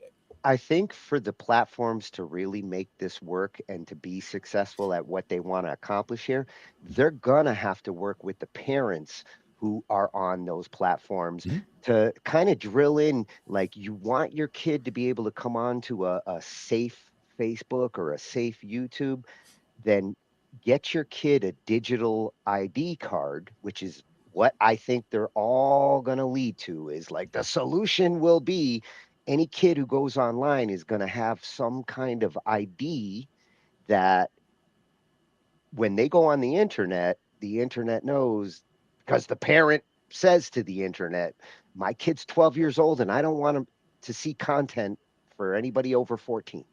Mhm. Yeah, and again, whose decision is who decides where It those levels are? has to start at the parent level. The platforms have to like encourage the parents to make all this work. If the platforms just go about it on their own, don't listen to the parents' concerns or don't consider them, if they do it by themselves, it will not work in the long term. Mhm. Yeah, and again, a lot of the platforms, I mean, do they know or do they actually have the data already of who's of age and who isn't, or is that something they're going to have to reinvest or reinvent from the beginning? Because I don't Do even do they social media at all. do So I they mean, care do they care when they're getting a $300 million fine, but they're making $7 billion a year? Do they care about that tiny little fine? Unless like you fine the shit out of them, then they'll start to care, even if they don't really want to fix a problem.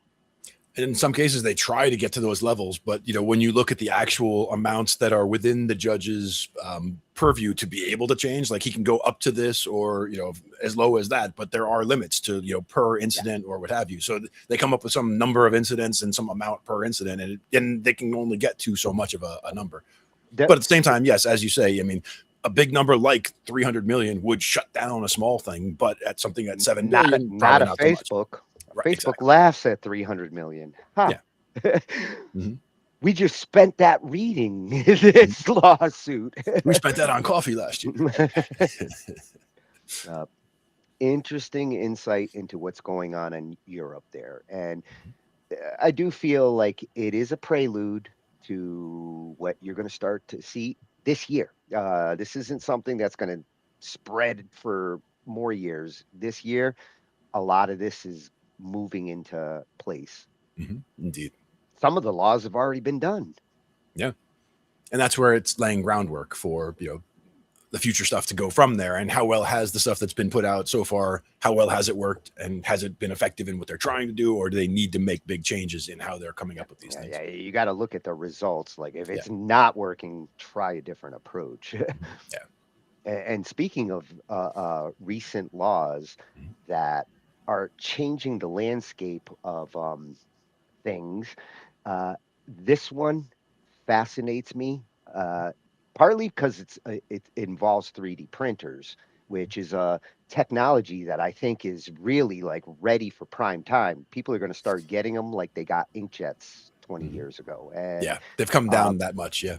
yeah, and it in some cases it can be really useful if, like, say you're a mechanic or you're dealing with like machines that sometimes need a part that you don't have to go to the manufacturer to get a replacement part if you can fabricate it. And why shouldn't I be able to fix my machine with a fabricated 3D part? That's innovative. That's the Me, I love future. that.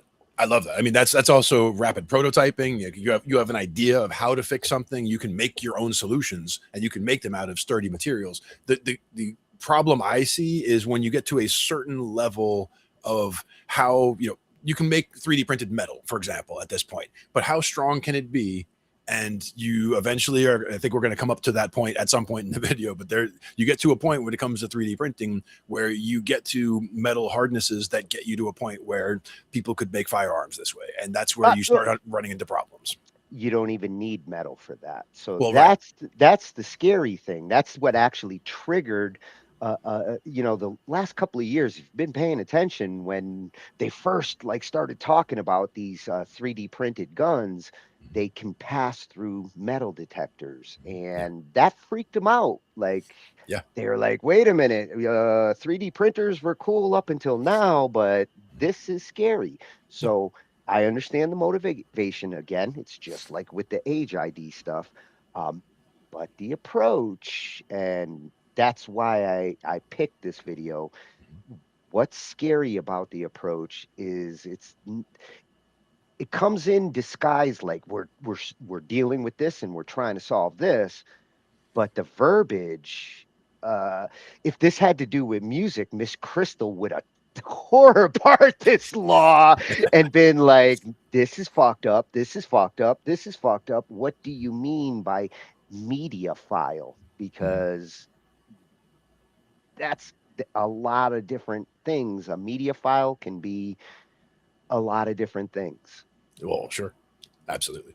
Yeah. But again, like as far as when it comes to 3D printing and the ability to be able to share a file, like you could put a file on the internet that people could all over the world could download and print on a 3D printer and have a thing in their hand, in minutes that, didn't exist until you just thought of it and put it out there. Right. Which I think is amazing that, we're able to get that kind of rapid prototyping and rapid development of things, out there. And they're usually not complicated things. These are things that you're just going to print. So it's just an object, right? It's not some complicated, it's not a Swiss watch that you're printing, at this point. If you downloaded a CAD model to put into your 3D printer and an hour later there was a SWAT team at your door because that file's on your computer, that's kind of fucked up. I don't care what you're printing, but if the way they're going here, monitoring and seeing the traffic of a digital file, all of a sudden you could have 20,000 people who are about to get swatted. What it reminds me situation.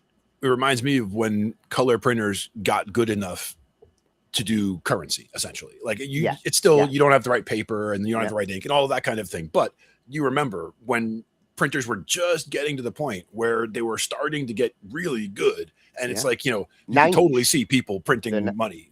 The 90s. And that's when they got into the holographic bills and tried to counter the fact that like people have these printers. And never mind that like crime started getting solved because of inkjet ink. Like we knew this ink was sold at this Office Depot and we caught a criminal because of that. And it was almost expired. So, the yellow wasn't quite coming through right. And the red was a little streaky and all that. They track that stuff like they do paints, like certain things when it comes to detective work. The industries police themselves this way. And now, do you think they're going to do the same type of a thing with the 3D printers where you could track back a 3D printed item to the device it came from? Depending on how the legalities start to go here, it's possible that the manufacturers will have to put a mechanism into the printer so that if somebody is trying to do certain things, this printer will see something and say something and be like, illegal object being printed. Manufacturers might have to be forced to something like that. Otherwise, how you regulate this, especially at the media file level, I don't think it's going to work. It's going to create an underground market where digital information is encrypted and shared elsewhere. Don't put that shit up on Reddit. Well, that's the thing is, I mean, it's not going to create that environment. That environment exists. It's just going to piggyback on what's already there. But it has to, as we say, it's going to be an arms race back and forth, kind of like it was with the currency and the printers. Like they had to make the currency better so that it wasn't as easy to counterfeit as the printers got good enough. And they also had to make it so that you could track back to the printer. I think with 3D printing, they're going to have to do something similar, or there should be something forensically where they can go back and see. But then people could just, can they just tamper with the printer and, be able to print something that doesn't have whatever kind of watermarking there will always be a hack and a loophole and somebody like me who's going to be like, fuck this. I bought this. I can do whatever I want with it, Yeah. And that's why it's an arms race back and forth, but also it's all tools. And if the tools are used for good, that's fine. If they're used for neutral purposes, that's fine. If they're used for evil, that's no good. So we have to be able to, crack down on the evil uses of the tools and still not just completely throw the tools out, because there can be a lot of good that comes from them. Yeah, thankfully, I'm not trying to rule the world. I can handle a 3D printer. One of the best use cases for me about a 3D printer is on a space mission somewhere, because you have to keep the weight light on the way up. And you have to be able to print something, to replace a handle for something or whatever. Like it's the ultimate, having the replicator where you can say, hey, replace this metal valve or whatever, and you can just have it print the part for you. That's amazing. Yeah, you see a lot of farms and manufacturers who are incorporating 3D printers in there, because not only does it help for part replacement in some cases, it helps to make cool things that make your job easier. And now I've got a thing that can hold up this piece of material while I work on it. And 3D printers can be very productive in an environment, but they're still figuring out what's legal and what's not to do with them. At Loyal Moses, Freshy channel, we're adding, especially if he's talking 3D printers, because I'm working on that rabbit hole. And this one is why possessing this, and you'll see what this is now a crime. It started last month. Actually, a couple weeks ago, last month. All right.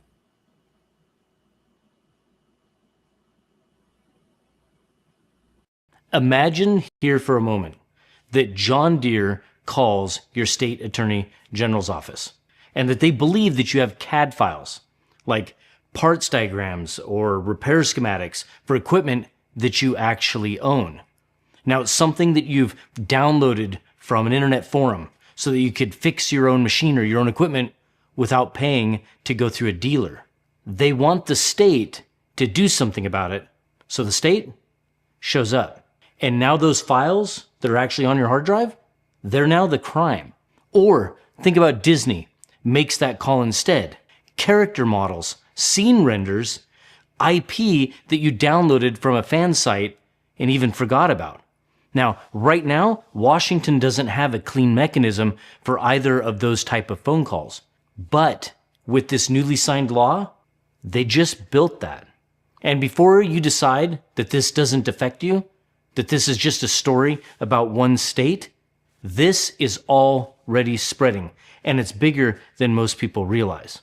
Now, on March 24th of this year, Governor Ferguson in Washington state signed a bill into law that made it illegal to possess a digital file, with the intent to do something that the state has decided you shouldn't do.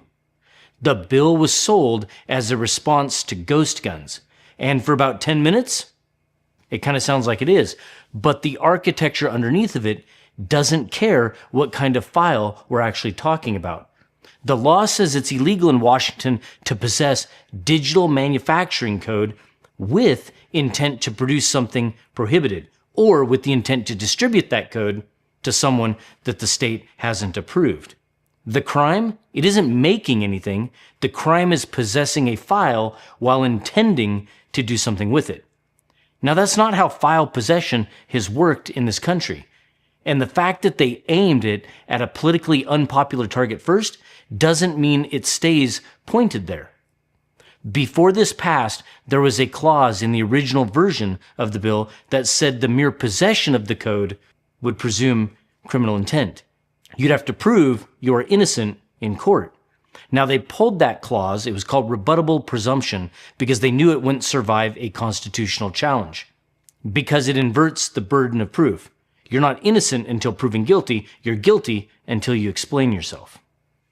Now, in 1995, a mathematician named Daniel Bernstein wanted to publish his encryption software, source code, and academic paper.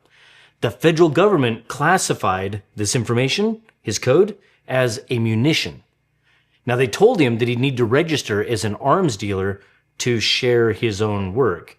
Now, he sued, and of course, the Ninth Circuit Court, they ended up ruling in his favor. Bernstein v. Department of Justice, the case that established as a matter of constitutional law that code is actually free speech.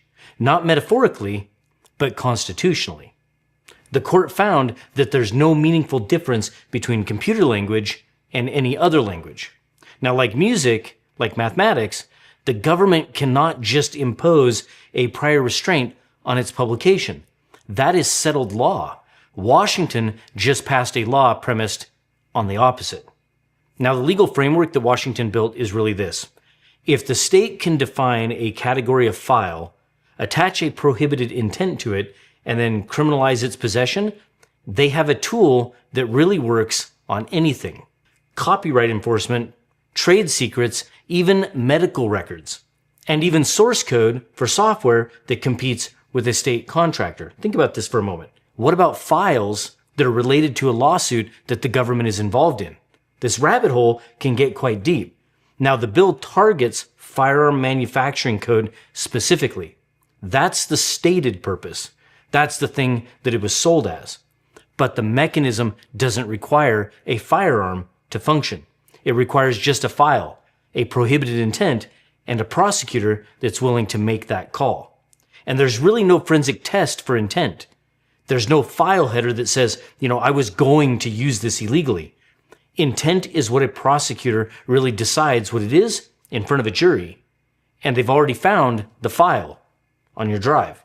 And remember, that law doesn't just cover manufacturing. It covers distribution. So what happens when you loan your laptop to someone? What happens when you sell an old PC without wiping the drive? What happens, for instance, me? I give away 3D printers all the time, and they have a USB drive on them. And I didn't clear it. I forgot to erase it. Under this law, all of that is distribution. Now, the bill also contains the phrase, or other means, attached to the manufacturing prohibition with no definition, no real boundary.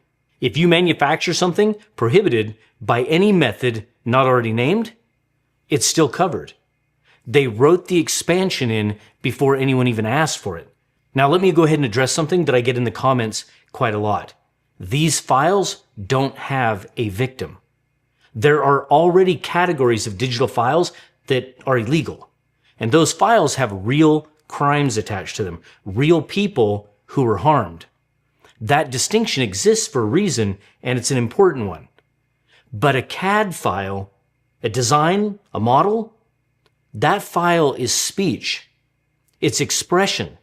And in many cases, it's even just intellectual property. It's legally patented, assigned a number, filed at the United States Patent and Trademark Office. The federal government already houses a lot of these files. They review them. They publish them. The USPTO is, by definition, a distribution system for these technical drawings. So explain how a file that the federal government has reviewed, numbered, and made publicly available and has no victim is now a crime to possess in Washington state. In 2018, the DOJ settled a 3-year lawsuit with Defense Distributed over 3D printed firearm files that the government had forced off the internet under arms export law. They settled because their own lawyers knew they couldn't sustain it. The files went back online anyway. The government paid the plaintiffs' legal fees. They already lost this argument in federal court, but Washington doesn't care, and they signed it into law anyway. Now, every state that comes after Washington now has this model, a passed law, and they're not alone. All of these laws got some state's governor's signature. That signature is something to point to when their own version gets challenged, something to cite when a court asks whether any government has ever done this before. But see, Washington did. March 24th, with an emergency clause making it effective immediately. Now, the EFF, they have been fighting this specific fight for a long time. The right to possess that technical information, the right to not be presumed criminal because of what's on your hard drive. It's been like 30 years now. Because the pattern, it's always the same. They aim it at something nobody wants to defend. Then, the framework now exists, and the framework gets used. And Washington, they're not alone in this. New Jersey signed the same framework into law on January 12th of this year. I think it's like A4975. And they criminalized possession of digital firearm manufacturing files with the intent to manufacture. In California, they did it in October of last year with AB 1263, and that went into effect January of this year. And right now, New York has it sitting inside the governor's executive budget bill, right? I think that's like S9005, which would make it a crime to sell, distribute, and possess digital instructions for manufacturing a firearm without a license. The framework is being placed in all of these states across our country, and I promise you, it's not going to be limited to the ghost guns. And now that this exists, you can bet that corporations will take advantage of these new laws. Now, to stay in New York just for a moment, that same budget bill also proposes requiring 3D printers sold in New York to have that blocking software. And we've kind of covered that in previous videos. It basically says that a firearms blueprint detection algorithm must be included on every 3D printer sold to scan every file before it prints and stop anything that it flags. 3 states, think about that. 3 states already have this law, and others are in motion. This isn't one state just experimenting. This is a pattern with momentum, and every state that signs it gives the next one more cover to do the same. Now, I know what the comments are going to say. This won't stand. It'll get overturned. Well, maybe. But here's how that actually works. Someone has to get charged first. Then they have to fight it through trial court, then appeals. The average time from a law being passed to a Supreme Court ruling is somewhere between like 10 and 15 years, and that's if the court even takes it at all. Most cases never even get there. And the whole clock doesn't even start until someone gets hurt badly enough to spend that kind of money and that kind of time fighting back. In the meantime, the law's in effect. Prosecutors can still use it. Charges can be filed, and people can be sitting in state prison. And of course, there will be plea deals that get taken by people who can't afford to fight. So the idea of it'll get overturned is not a protection. It's just a hope, and hopes don't keep charges off of your record. Now, I don't know what files are going to come for next. We can only really guess, and maybe it stays narrow, but also maybe it doesn't. The bill already contains the phrase, or other means, with no definition attached to it. What I do know is that Washington State just signed into law the idea that possessing a file with an intent that the state disapproves of is a crime, without you having built anything, without any harm having occurred, because of what they think you are going to do with it. That's not where file law has been in this country. But it is now.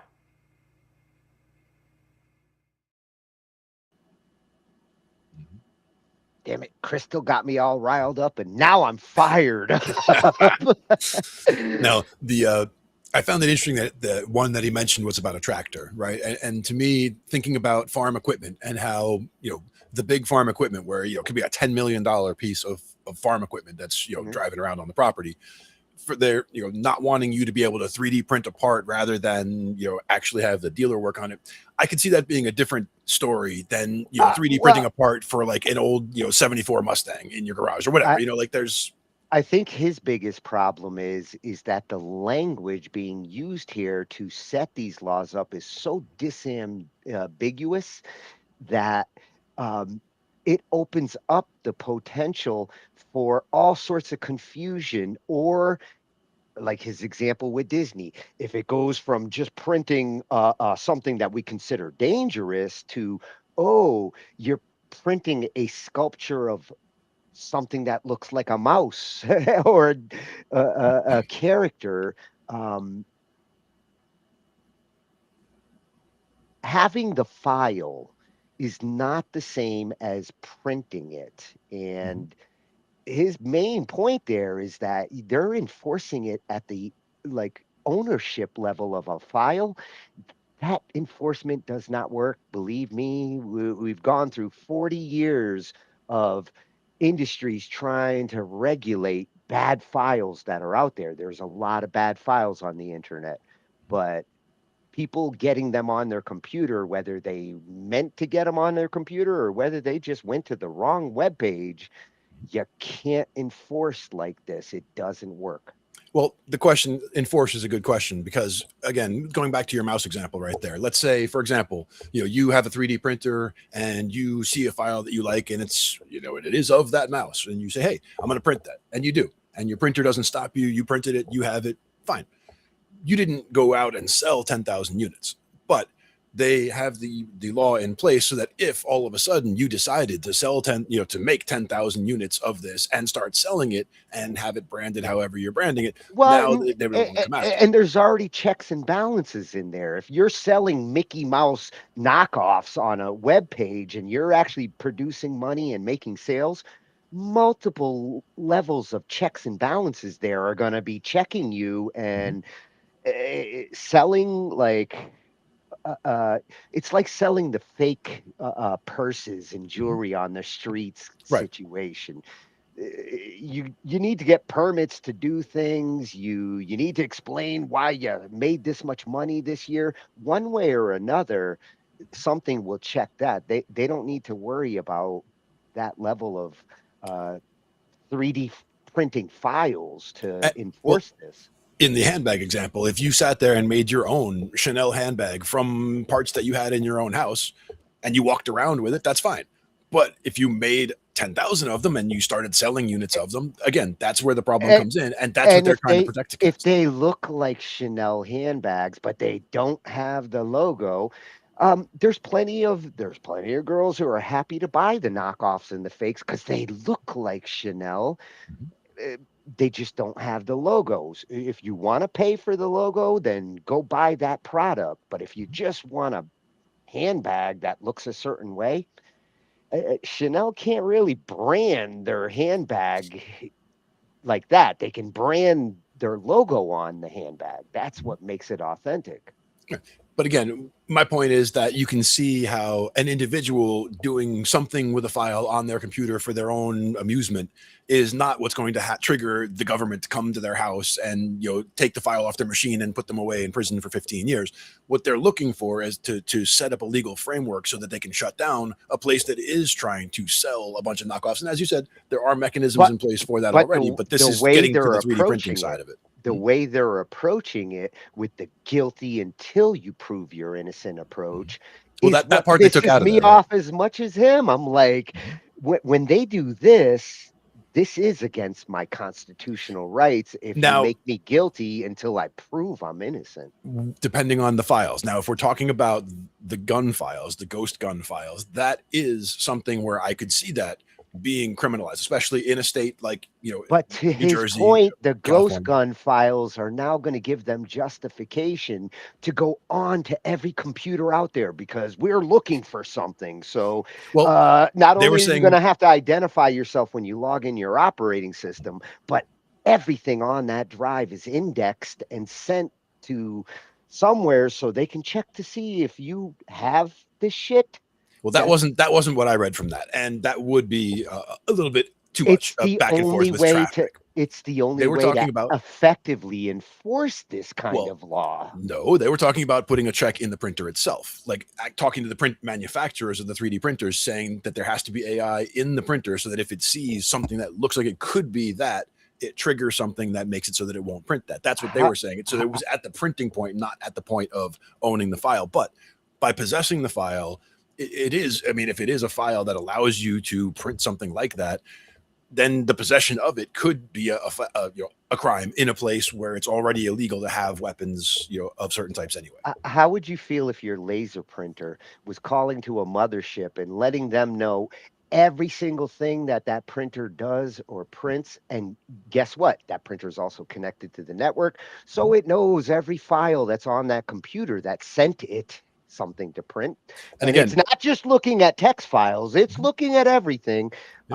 If machines start doing the police work to enforce these things, then see something, say something isn't going to be necessary, because all those fucking machines will be reporting criminals left and right. And in some cases, you might turn out to be a criminal, not because you did something wrong, but because you accidentally got a file on your hard drive. Now, I could see there, okay, there could be a situation where something accidentally happens like that. But again, I see this as being a mechanism to go after the people. That situation happens, has been happening since the 90s. Well, right. But so did identity theft happen since the 90s, but it also became so common that it became a thing where it used to be a life-altering event where if your identity got stolen, your life was not going to be the same for the next 5 years at least. Where now identities get stolen so often, you make one phone call and now they got insurance. Now they got insurance. Now they've got insurance for it. But that's what I'm saying. Is like certain things that were a massive problem back then are different now. Same ideas, but again, they're not coming after the person who just has a file for one thing. But you were asking how I would feel about, if my printer was talking out there. I wouldn't give a shit, because there's literally nothing. I know you wouldn't, but normal people who actually don't want like everything, and I'm not saying I'm doing something wrong, I just don't even like the idea that like anything could get that much information on a mass scale. Because it's not just getting Glenn's printer's information; it's getting everybody's. Because that's the point. We're policing that is the point. Things.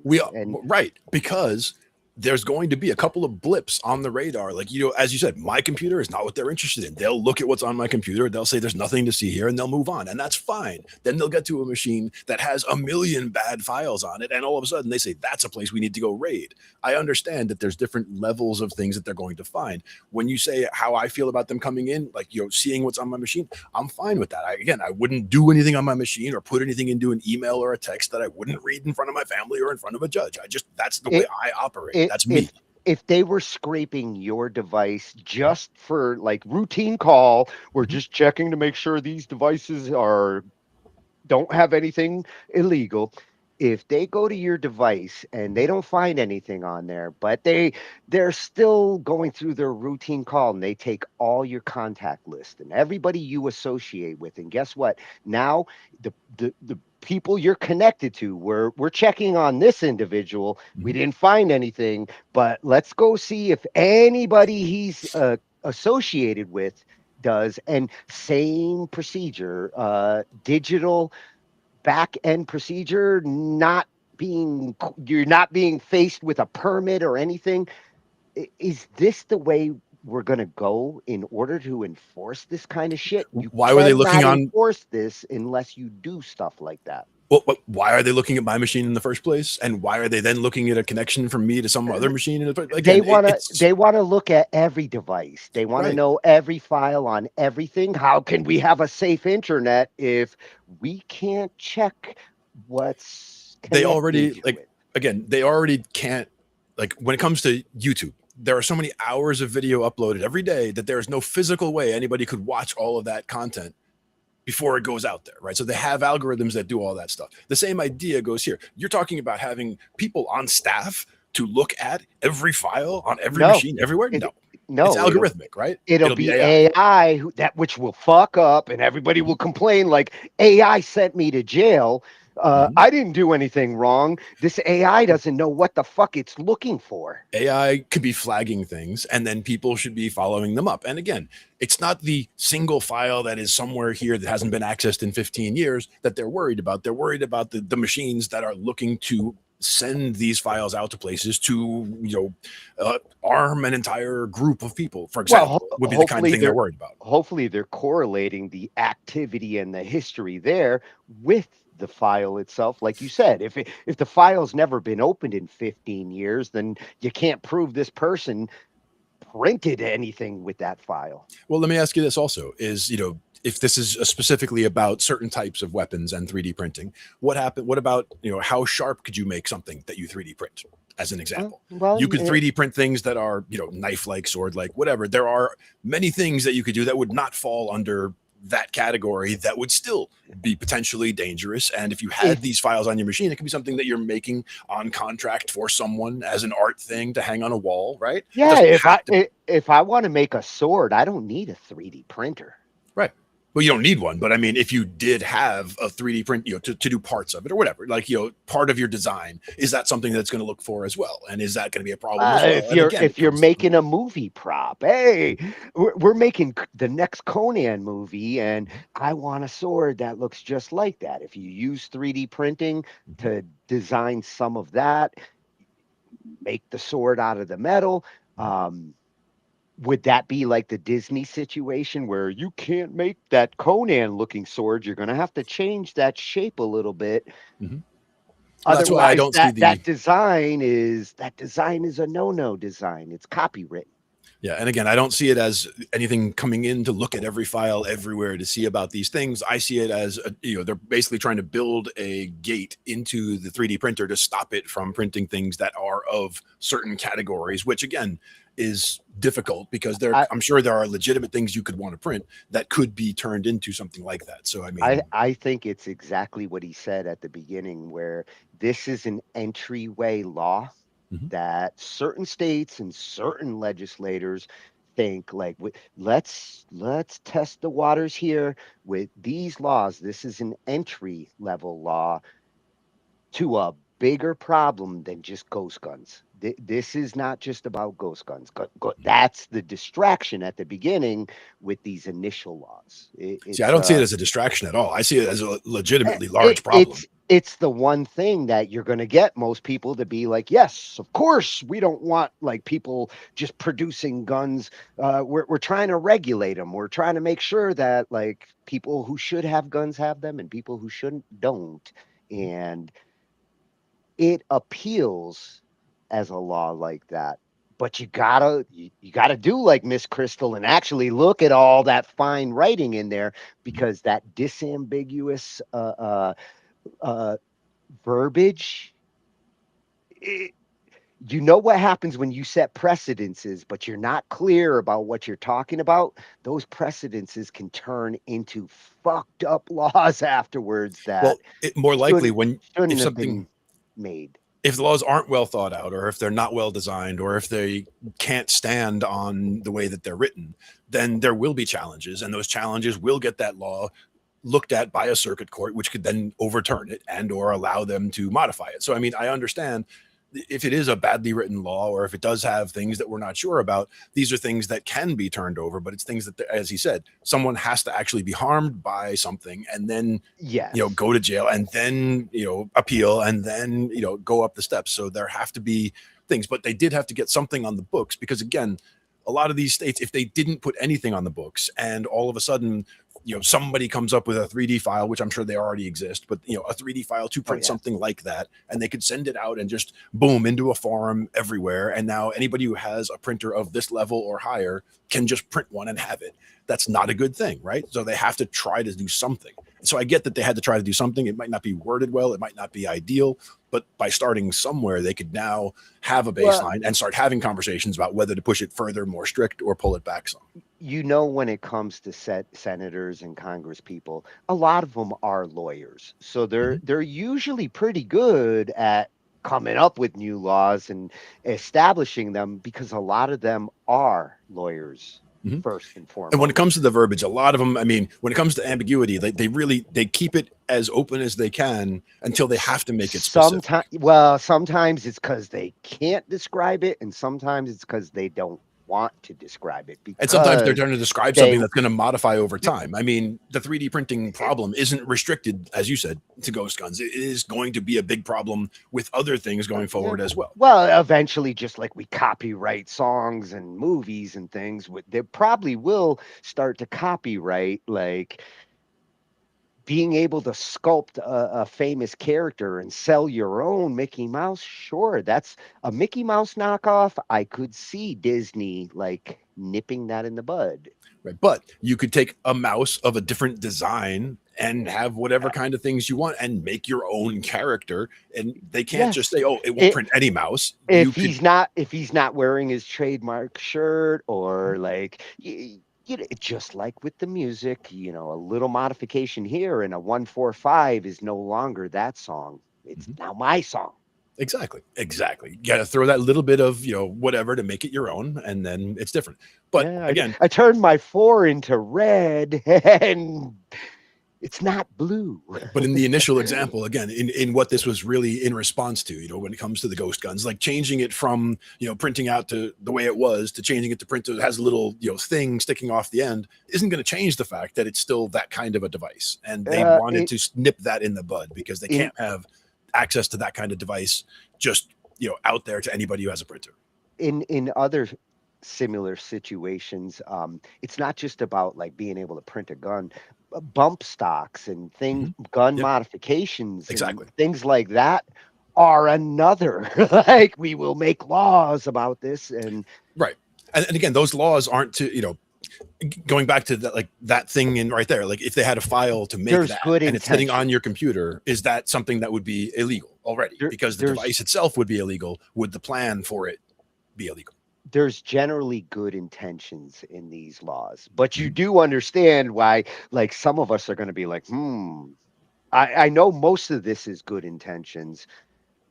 This little verbiage here, is that bad intentions? Like, why you have to kind of look at this and at least ask yourself how you feel. If you were the senator who had to propose this or say nay, would you ask that to yourself? Be familiar with some of these laws, even if you think they don't affect you. And that's the thing is some of these are hundreds. They will affect the world around you. Some of them are hundreds of pages of legalese also. So it's important. Like if you are, serious about these subjects, then you would want to read the entire thing and familiarize yourself with the entire thing. Me, I mean, if I you can get are a lawyer, right? I mean, I can get a synopsis from somebody who has looked at it and see, but you also have to, you have to understand where that person's alignment is and where you feel your feelings would be in terms of, again, anytime it comes to bringing up guns or anytime it comes to bringing up, laws, these are all things that people have strong opinions about. And, it's things where people might not like to have their opinions challenged on things like this, but it's important that we have conversations about them because everyone should have, everyone should at least be able to defend their own positions on these things. If you have a reason that you strongly feel for or against these things, you should be able to describe why. Yeah. Guns aren't good or bad. Good and bad people use guns. That's how it works. Exactly. And in the space station example, is if you were on the space station and you had to print something and maybe the only solution to the problem was to be able to print, a firearm on the space station to be able to fix something.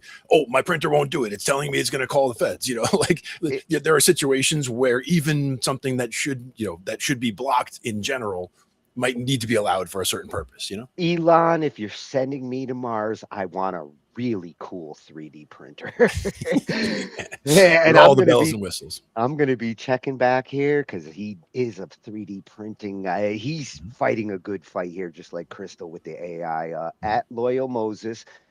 I understand his feelings on all of this and nice and balanced there. You weren't overly biased in any direction. Your concerns are mine as well. And to me, the 3D printing and a CNC machine, and then we're getting into I feel like I could build a tank if you gave me enough of these. and we're there. I mean, we really could build prototype RC tanks if we wanted to. And I'm not saying I'm going to build a tank to conquer the world. I just want to have one. It would be I'll awesome keep it on the to property. Play it. Yeah. I'll keep it on the property. It'll be fine. Oh, and also he's got a link tree. I put the link in the description. You want to keep up with this war on 3D printing? If you do, he's the man. I will be back, Moses. All right. And For our last one, another legal channel. Ange hooked me up with another good legal channel here. Lawful Masses with Leonard French. Really good legal mind he has. He's gonna talk about the situation when it comes to how YouTube deals with things, but he's gonna provide a suggestion that I really hope YouTube and Facebook both listen to his suggestions, because I think it is a plausible approach to fixing this weird copyright, like flagged and getting kicked off of YouTube so easily. Something needs to be addressed there. Something needs to change. Otherwise, so many channels are disappearing. Yeah, and again, I think some of that does come back to just the sheer volume of videos that get uploaded, and the fact that it has to be looked at algorithmically first, because you just don't have that many eyes to be able to look at all this content and categorize and put things in the right places. So I think that a lot of this was a development of just as we got to the point where we could actually start to look at this volume of things and start to make sense of it, and then as time goes forward, we'll be able to do a better job of categorizing and getting everything where it needs to be. Well, hopefully we get more organized, not less, Yes. because you know what happens when it keeps getting more and more unorganized? It becomes avalanche. Like eventually you hit the point of we're never going to be able to organize this. I think YouTube has already hit that. Yeah, and it's getting worse as far as the speed at which more stuff is being generated, because now AI is generating stuff on its own as well. So I mean, we have a lot of stuff and a lot more stuff coming at you. AI might help us to catch up on some of that disorganization, but at the same time, it could create a whole new level of AI disorganization where it's like humans don't organize like this. Well, not to mention the fact that once we start feeding enough AI generated stuff back into AI, you get all that hallucination starts compounding, and all of a sudden, where is reality? We're gonna overload the systems. Yeah. Yep. It's a concern. Yeah. At Lawful Masses, gonna be going through these. I'm a big law geek, so like Crystal gives me my fix when it comes to the music industry, but man, you cover it all. I'll be back for that. But for this, he's talking about how a Supreme Court decision pretty much opens the door for YouTube to stop making excuses about why they do things the way they do right now, which is kind of like a dictator. It's just like, don't ask us. We won't tell you how we're making our decisions, and you've been flagged. And for asking, we're going to flag you twice. And if you don't want us to flag you a third time because your channel's done. That kind of treatment, channels really sometimes feel like they're getting shortchanged from YouTube because of this treatment. Yeah, and again, to me, I just go always back to the sheer volume of stuff that they're dealing with coming in at YouTube, and having to have some mechanism to be able to fight back against some of this stuff. Well, and if you're a channel that has done the work, you've got good content, especially if you got educational content, resource content, like these channels we looked at tonight, they're all resources of information. You would hope that YouTube does separate like the useful channels, the active channels. I know they're looking at the active channels, but also respect the useful channels, even the ones that might not get the traffic like the stupid channels that get millions of subscribers. But like these kind of channels are resources. This is how some kids learn, and some of us adults learn as well. Yeah, and that's where a lot of times comes down to the engagement as well. Like, how the comment section is. Like, you want to help videos like this, it's good to, engage in the comment section, like, subscribe, all that stuff. I mean, all that stuff helps with these. Well, and Leonard says in his description, he's always interested in your feedback and comments. And I'm going to be letting him know, like, Leonard, you're our finisher tonight. And your suggestions to YouTube, I really hope they're listening. All right. On March 25, 2026, the Supreme Court unanimously ruled that Cox Communications, an ISP that knowingly lets subscribers pirate music for years, is not liable for contributory copyright infringement. Not because Cox behaved well, it didn't. Cox maintained a 13-strike policy the district court called an elaborate sham. Internal emails showed a company culture summarized by one employee's blunt notation, DMCA equals reactivate. Cox blacklisted an entire copyright enforcement company to avoid processing infringement notices. It was, by any reasonable measure, a bad actor. And the Supreme Court still said that's not enough.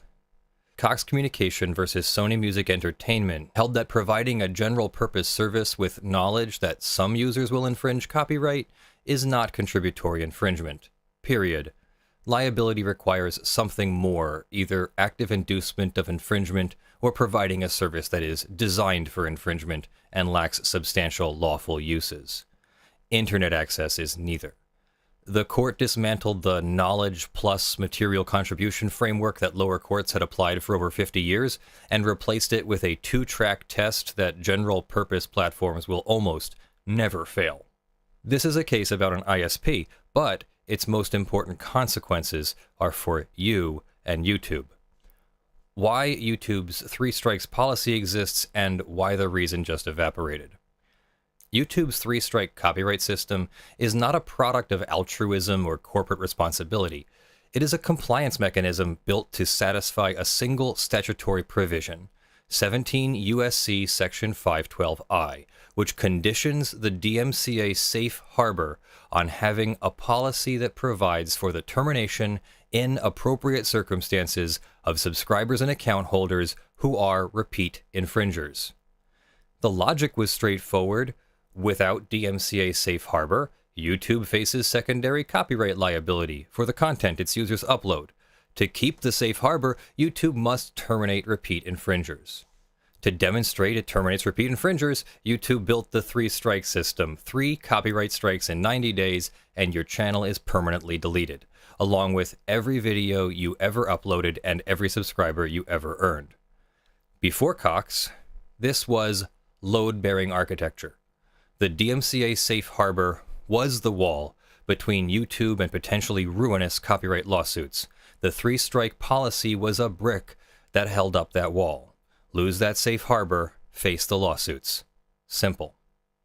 Cox changed the equation. If general-purpose platforms cannot face contributory copyright liability regardless of their knowledge of user infringement, and YouTube is unquestionably a general-purpose platform, then the underlying threat that made 3 strikes necessary has diminished significantly.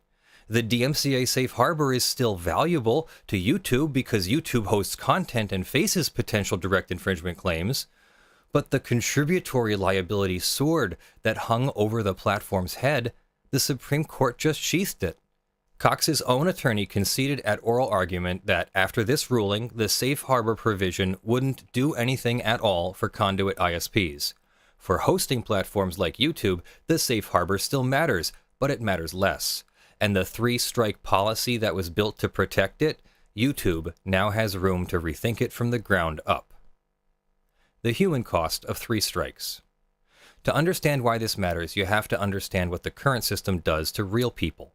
A YouTube creator who receives 3 copyright strikes in the 90-day window loses everything. Not just the disputed video, the entire channel. Every video, every subscriber, every comment, every community post, years of work deleted. And YouTube bans the creator from starting a new channel. For full-time creators whose livelihoods depend on their channels, a 3rd strike is a professional death sentence. The U.S. Copyright Office's own 2020 Section 512 study found the notice and takedown system unbalanced, tilted towards right holders at the expense of users with legitimate fair use claims. Content is removed before any fair use analysis. Counter notifications take 10 to 14 business days, during which the content stays down, and the creator lives under the threat that a wrong guess about fair use or a bad faith claim by a rights holder could end their career. The chilling effect is real and pervasive. Creators self-censor. They avoid incorporating copyrighted material even when their use is clearly transformative. Commentary, criticism, education, parody. Video essayists skip visual references. Music commentators avoid playing the songs they're analyzing. Creators who cover news, law, or pop culture walk on eggshells around copyrighted clips, even when their use falls squarely within fair use. The system punishes risk-taking, and in a creative economy, risk-taking is the whole point. Meanwhile, Content ID, YouTube's automated fingerprinting system, handles 98 to 99% of copyright management on the platform, entirely outside the DMCA strike framework. Content ID scans every upload against over 50 million reference files and lets rights holders choose to monetize, track, or block. About 90% choose to monetize. Content ID claims don't generate copyright strikes, they direct revenue. The system that actually manages copyright on YouTube is not the three-strike system. The three-strike system is a compliance artifact layered on top of it. What YouTube could actually do now. Cox doesn't force YouTube to change anything, but it removes the legal risk that prevented the change. Here's what a reformed copyright strike system could look like. This is not a fantasy, but a reasonable policy that would survive legal scrutiny under the new standard. Raise the strike threshold. 3 strikes in 90 days is an extraordinarily unforgiving system for a platform where creators publish multiple videos per week and copyright law is genuinely ambiguous.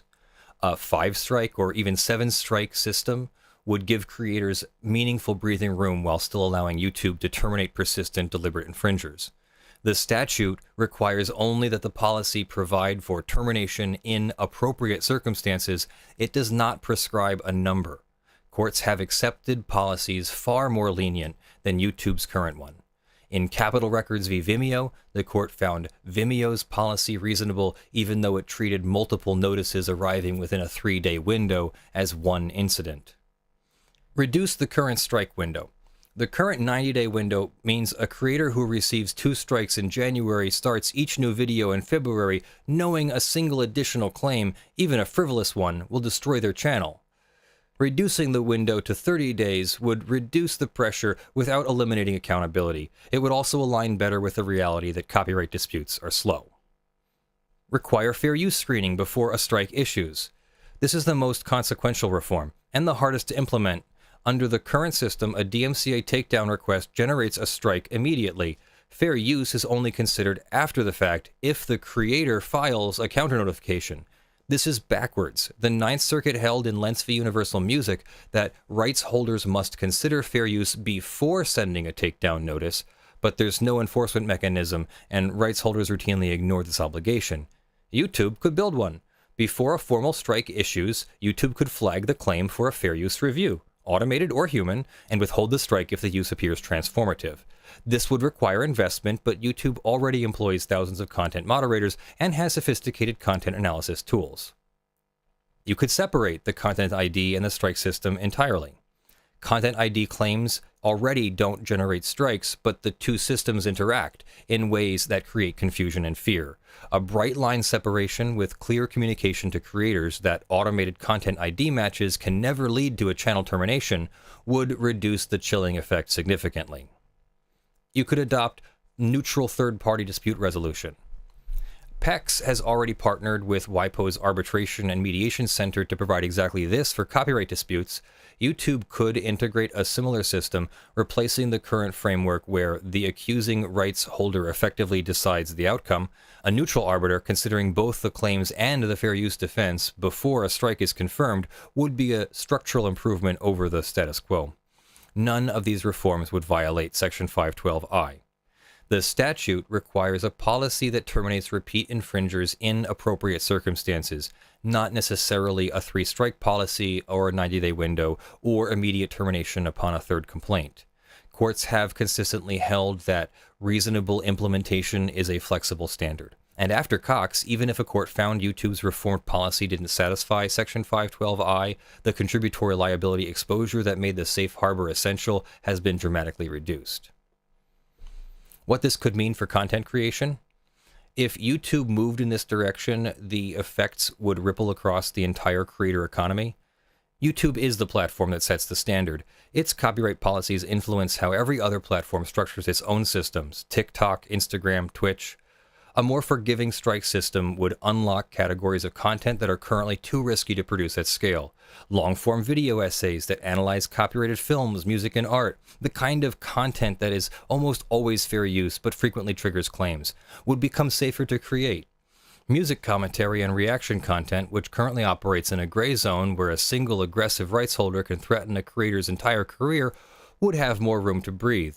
News commentary that incorporates copyrighted footage, a practice protected by fair use but routinely flagged by automated systems, would carry less existential risk. The broader effect would be a shift in creative incentives.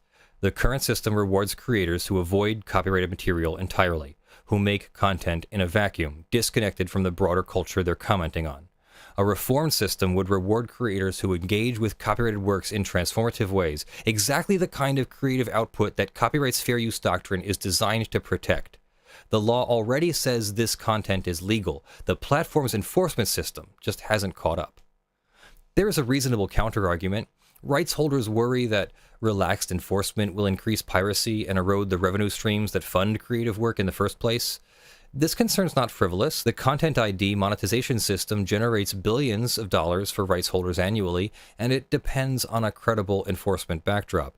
But the counterargument has limits. Content ID handles the vast majority of copyright management on YouTube already. The three-strike system is a blunt instrument layered on top of a sophisticated one, and blunting it further doesn't mean abandoning copyright enforcement. It means calibrating enforcement to distinguish between piracy and fair use, between bad actors and good faith actors. The time is now. As of mid-April 2026, no major platform has publicly announced any policy changes in response to Cox. The decision is 2 weeks old, but the legal landscape has shifted beneath the existing architecture, and the platforms know it. 2 days after Cox, X's lawyers told a Nashville federal court that the copyright theories in a pending music publisher's lawsuit fail as a matter of law under the new standard. Meta invoked Cox in its defense against Epidemic Sound.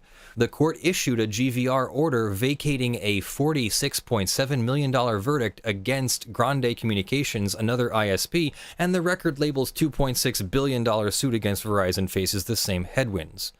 The content industry's litigation strategy against intermediaries, built on the knowledge plus material contribution theory the court just eliminated, is in disarray. The RIAA's Mitch Glazier responded by calling on policymakers to look closely at the impact of this ruling. That's the signal. The fight moves to Congress. If platforms visibly relax enforcement before rights holders can secure legislative backup, the window for reform may be narrow. Right now, the window is open, and YouTube has the legal room, the technical infrastructure, and the competitive incentive to build a copyright system that distinguishes between pirates and creators. Cox v. Sony didn't require it, but for the first time in the platform's history, nothing in the law prevents it either. That's where things stand. I'm Leonard French, your favorite copyright attorney, and I want to hear what you think. Drop your thoughts in the comments. Should YouTube raise the strike count? Should they require fair use review before a strike lands? Should they scrap the whole system and start over? Tell me. Lawful Masses runs on community support, and I'm grateful for every one of you who makes it possible. Special thanks to Evie, Ugly Grill, Tech Potato, the Blood-Soaked Survivors, and Kyle Seafring for their top-tier support. If you'd like to join them, head to patreon.com/ljfrench. One more thing. I've been building a web app that makes it dead simple to send a postcard to your congresspersons. If this ruling makes you think Congress needs to hear from creators, this is a way to do it. Check it out at postcardstocongress.org, and please send any feedback to support@postcardstocongress.org. Use coupon code JUST5 to send postcards to all 3 of your Congress critters for just $5. Until next time, I love you all. Have a great day. Bye.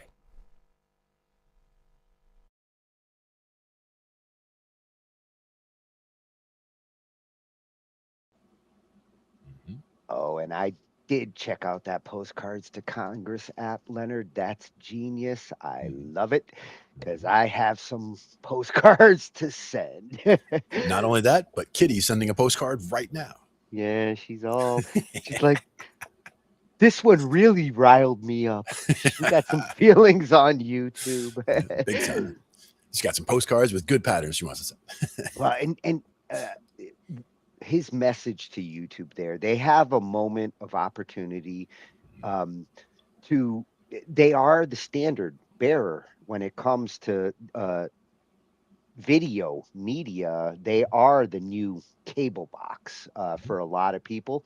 And how they set their standards should align both with why people go to YouTube and whatever their business objectives are. And there should be a healthy balance. They should not be dictators in this standard or this platform. And they need to consider what they're trying to get those viewers and content makers to do responsibly. His suggestion about a reward system would be their smartest approach. People learn faster with rewards than they do with smacks on the hand. The smacks on the hand scares the shit out of them if they think 3 of them, you're going to delete everything I have, no warning. People don't get an option to actually get their content before it's deleted. That's the part that bothers me about it too. And again, I think that, in addition to the extending the window or the amount of, or sorry, reducing the window, or saying instead of 90 days, saying 60 days or 30 days, or 5 strikes or 7 strikes instead of 3 strikes. Each of those are good solutions. Also, the whole permanently delete on 3rd strike. I mean, to me, that's ridiculous. Like, it should be okay, maybe lock it, maybe, because then you have a period for disputes. Yeah, well, there should at least be some time for arbitration. Yes, you have to be able to dispute or appeal or prove a case, because as I said, a bad actor may put in invalid claims because they see, oh, you got 2 strikes, okay, I'm going to put in an invalid claim as a 3rd strike just to get your content wiped out. Some people say YouTube does it like that because Google's hurting for space. Storage space, they've been running out of it for the last couple of years. They're looking for any excuse to delete all your emails, like your account. If you don't use your account, like at least once every year, I think now, 2 years, your Google account will get deleted with no warning. All of the photos, anything tied to that Google account, you don't use it in 2 years. Blip. With YouTube, that takes more of their storage than anything else at Google. And anytime they can flush like billions of terabytes by just like kill these channels and boom, we just freed up a hard drive. They freed up a hard drive, but also how much did they lose in terms of, the bad press from that person being like, oh, my stuff's gone. Like they don't have a voice anymore because they can't make a new channel, but their voice gets out through another channel. They're less reluctant to do that to channels that get a lot of traffic. And I think why some of these channels get pissed off is because they see channels that have millions of subscribers, the Mr. Beast channels, where they do whatever the fuck they want on their channel. And apparently it's fine if they do it because YouTube's like, you bring us 15 million viewers every day. Whereas people doing the same content who only have 50,000 subscribers, which is actually impressive. But at the same time, it's like I'm a little guppy in the Mr. Beast YouTube. Yep. And again, it does come down to some of that where, if they're going to start issuing strikes, they're going to take a good hard look at a strike before they'll issue it against, a channel like that, because it does bring in revenue. They used to. Now that AI is doing it, strikes are popping up everywhere. AI is like, I see a strike here, I see a strike there. Humans weren't flagging as much or as fast as the last couple of years since AI took over there. There's so many more channels that are getting even more strikes and getting deleted. And if there isn't time for arbitration, by the time we realized this AI was stupid and half these channels actually weren't doing anything wrong, the channels are already gone. Yeah. And again, that's why I don't like the whole, permanent delete part of it. But it was encouraging to hear that, things like doing cover songs and things like that could be things that, it's at least in the conversation as to, not completely blocking all, cover songs. Because I would love for us to be able to just, whether it's, throw a song on in the background and be able to play along to it or learn how to play it, or even if we can't have the song playing, have us play a song, to show somebody how to play it, that kind of thing. Yeah, and it's only tricky when we're live because if you're going to get those nasty strikes, it tends to be when you're live and you don't get an opportunity to dispute. If you make your video, upload it to your channel, and YouTube sees that and says, "Oh, well, this part's a problem." You have the ability to like remove problematic content that way. And that's a good way to get to know what you're dealing with. If you're just dealing with it live and you get 2 strikes, like he said, in 1 month, you got 2 more months to try not to fuck up again. And that's making more strikes. That's one approach. But to me, that's like adding more people to the Supreme Court. Good that they have an odd number. Like if it's gonna be a decision, 3, 5, 7, or 9 works because you don't have tiebreakers. But if you're just going to keep adding more and more to it, then you really got to address the problem at its source, the time of those 3 strikes. 3 months. Well,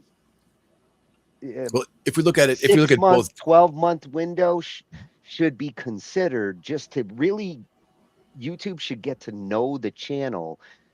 You can't know a channel in 3 to 6 months. You will know a channel after 6 months. but also if you were to look at the release schedule, so let's say a channel has something coming out twice a week, right? Like in 3 months, that's a lot of content that's coming out, right? But if you looked at just a 30-day window, they're only going to have, if it's a couple a week, 1 or 2 a week, they're only going to have a handful in a month. So if you give them 7 strikes and it's a 30-day window, then almost nobody is going to get 7 strikes. Even if they were failing on every single video they put out, almost no one's going to have 7 strikes in 30 days, right? Because they're not putting out 7 videos in 30 days, even some.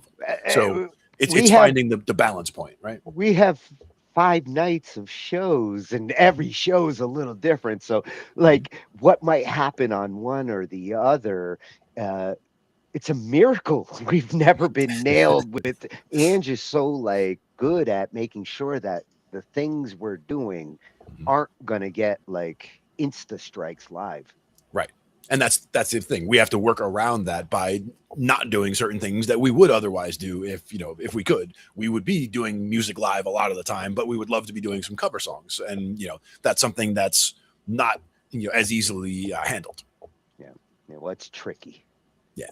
Exactly. But, maybe that'll change going forward. And as you said, that's something that we could look at as far as, pre-recording some things like that. Like if we were going to do some music sessions, we can do a pre-record, a test upload, and then we could include it as part of a show.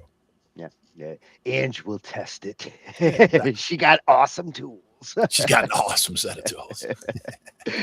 So Leonard, love the thoughts there. I hope YouTube is listening. Some good suggestions, especially the third party idea.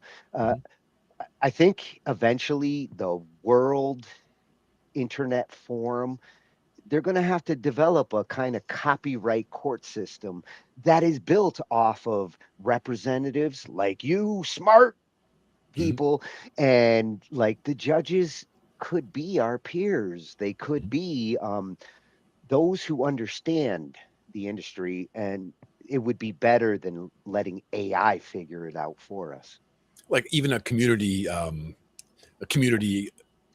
not policing mechanism, but something like, people are volunteering to be part of a body that, sees these disputes as third party disputes. Like, there's a trigger, there's somebody, flags content, it goes to this body that then has all these people who are volunteers to then look at the content and decide, whether it is or isn't, you know, Yeah, that kind of like I was thinking like look with Wikipedia, where anybody can contribute, and the community kind of polices itself as far as is the content true or but the not. And community helps to police itself. right, You always need some enforcers to actually be the police, but it's nice if the community actually has some say in what the hell are these laws and should they actually be these laws. and even if it was just to you know, to have them review the content and give an opinion, Yes. you know, so that, you know, YouTube isn't just trying to staff this whole thing out of nowhere. It could be, you know, coming in with, you know, having some kind of, you know, leaning one way or the other. I wouldn't want a third party, like non-biased decision maker that's actually owned by or under the umbrella of YouTube. That would just be like foxes are now guarding the hen house. No. Don't But that's do what I'm that, saying, like YouTube. from the community, right? Like, you know, having, you know, but again, how that all comes together, I don't know, because, you know, I would think that it would be something that, you know, with all the revenue coming in to YouTube and what, you know, even in that black box, you know, where all the money that comes in that doesn't have a place that it's supposed to go. I mean, rather than just kind of disappearing to wherever, they could be using that to fund something, you know? You would think they would take some of these profits and actually reinvest them into a better tomorrow. Like, we'll make a committee on copyright criticism. I don't know, what would the committee's like copyright purpose be? Yeah. But again, just because the you know, the law was changed, the law that was in the way or preventing them from making this change was removed, so that, you know, now they could make the change. That doesn't mean they're going to do the right thing or do the thing that, you know, would require investment and effort to set. I mean, it would be good if they did, and they are in a position where they could set the standard at that point and, you know, make a strong statement with it going forward. But Well, and sometimes that's what laws are for. They're meant to make statements. Hopefully, if it makes a good statement, people stop breaking it.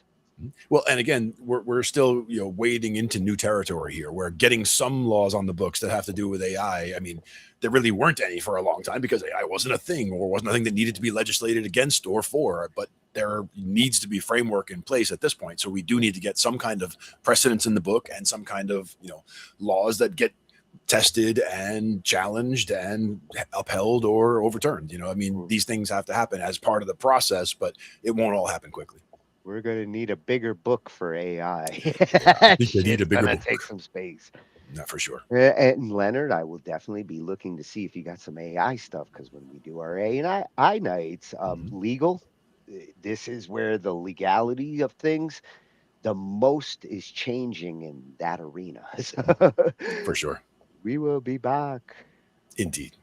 I like that we added some new legal channels. Love Miss Crystal. She's my go-to for the entertainment and music stuff, but I wanted to be a lawyer when I was a kid. Nice. Yeah. Oh, I watch a few lawyer channels myself because I always get into the, you know, into the weeds on the legalese as well. And that's one of those things where for a while I was watching political stuff, but I needed to stop watching that and kind of get away from it for a while. So I started watching more legal stuff, kind of stepped away from that too is more, and now it's more just music and science. I mean, science is always there. That's one of those things. Like science is always the background for all of it. Once in a while, I go to CSI. Yeah, but for me, it's mostly about, you know, fusion stuff and, you know, new breakthroughs and all that kind of thing. And, you know, when it comes to the universe and how it's put together and, you know, understanding how far away galaxies are and all that kind of stuff. It's all man, I saw some interesting stuff this week on that. right. I'll show you. Is it Sabina? Oh yeah. Oh, she got me going down some rabbit holes. Nice. Yeah, there's some good ones. I mean, there's a lot of stuff out there that there's so much in so many different fields that is so interesting right now that, like, you can go down any number of rabbit holes that are all fascinating, and they all, you know, the more you learn about the more different things, the better off you are in my book. So keep learning every day. That's what I like to do. Yes, that's how you grow. Exactly. Otherwise, you shrink and you get dumber. Yeah, and you don't want to do that. Improve every day and every week, especially on Thursdays. We will come back next Thursday bigger because we're growing. Especially Glenn. Bigger every week. Gonna start hitting the ceiling. Oh, I got tall ceilings in here. I can barely touch them when I stand on my tiptoes. Good stuff. So we'll be back Monday with Wally. Tuesday, we're playing around with some cool new things. A muckery on Tuesday because Wednesday's not available. I think is what they're calling it. Alrighty. And we're going to play around with that. And then Ange will be back to whip it out. And we'll be back right after on Thursday because Thursday we are available. That's right. And we will be back to see you all there. Night, everyone. Good night. We cover digital audio workstations and music tools. We explore theory, gear, and 82. How to arrange, compose, and the art of arranging. Taking a look at AI and how the times have changed. On a PC or a Mac and even with a mobile device, we'll be talking about it all every Thursday night. From software to plugins and synths that entice. Dive deep into tech and let creativity take flight. Talkin IT. We're talking IT. Come and join in and have some fun. It's highly educational with a lot to learn. From bedroom producers to seasoned pros, we're breaking it down so knowledge grows. Whether you're a DJ or a beat making wizard, we got the tips and tricks to make your sound sizzle. Mixing and mastering, that's our jam. With the tutorials and tips on how much RAM. Get the best quality from your setup and gear. Tune in every week and lend us your ear. We're talking IT. Come and join in and have some fun. It's highly educational with a lot to learn.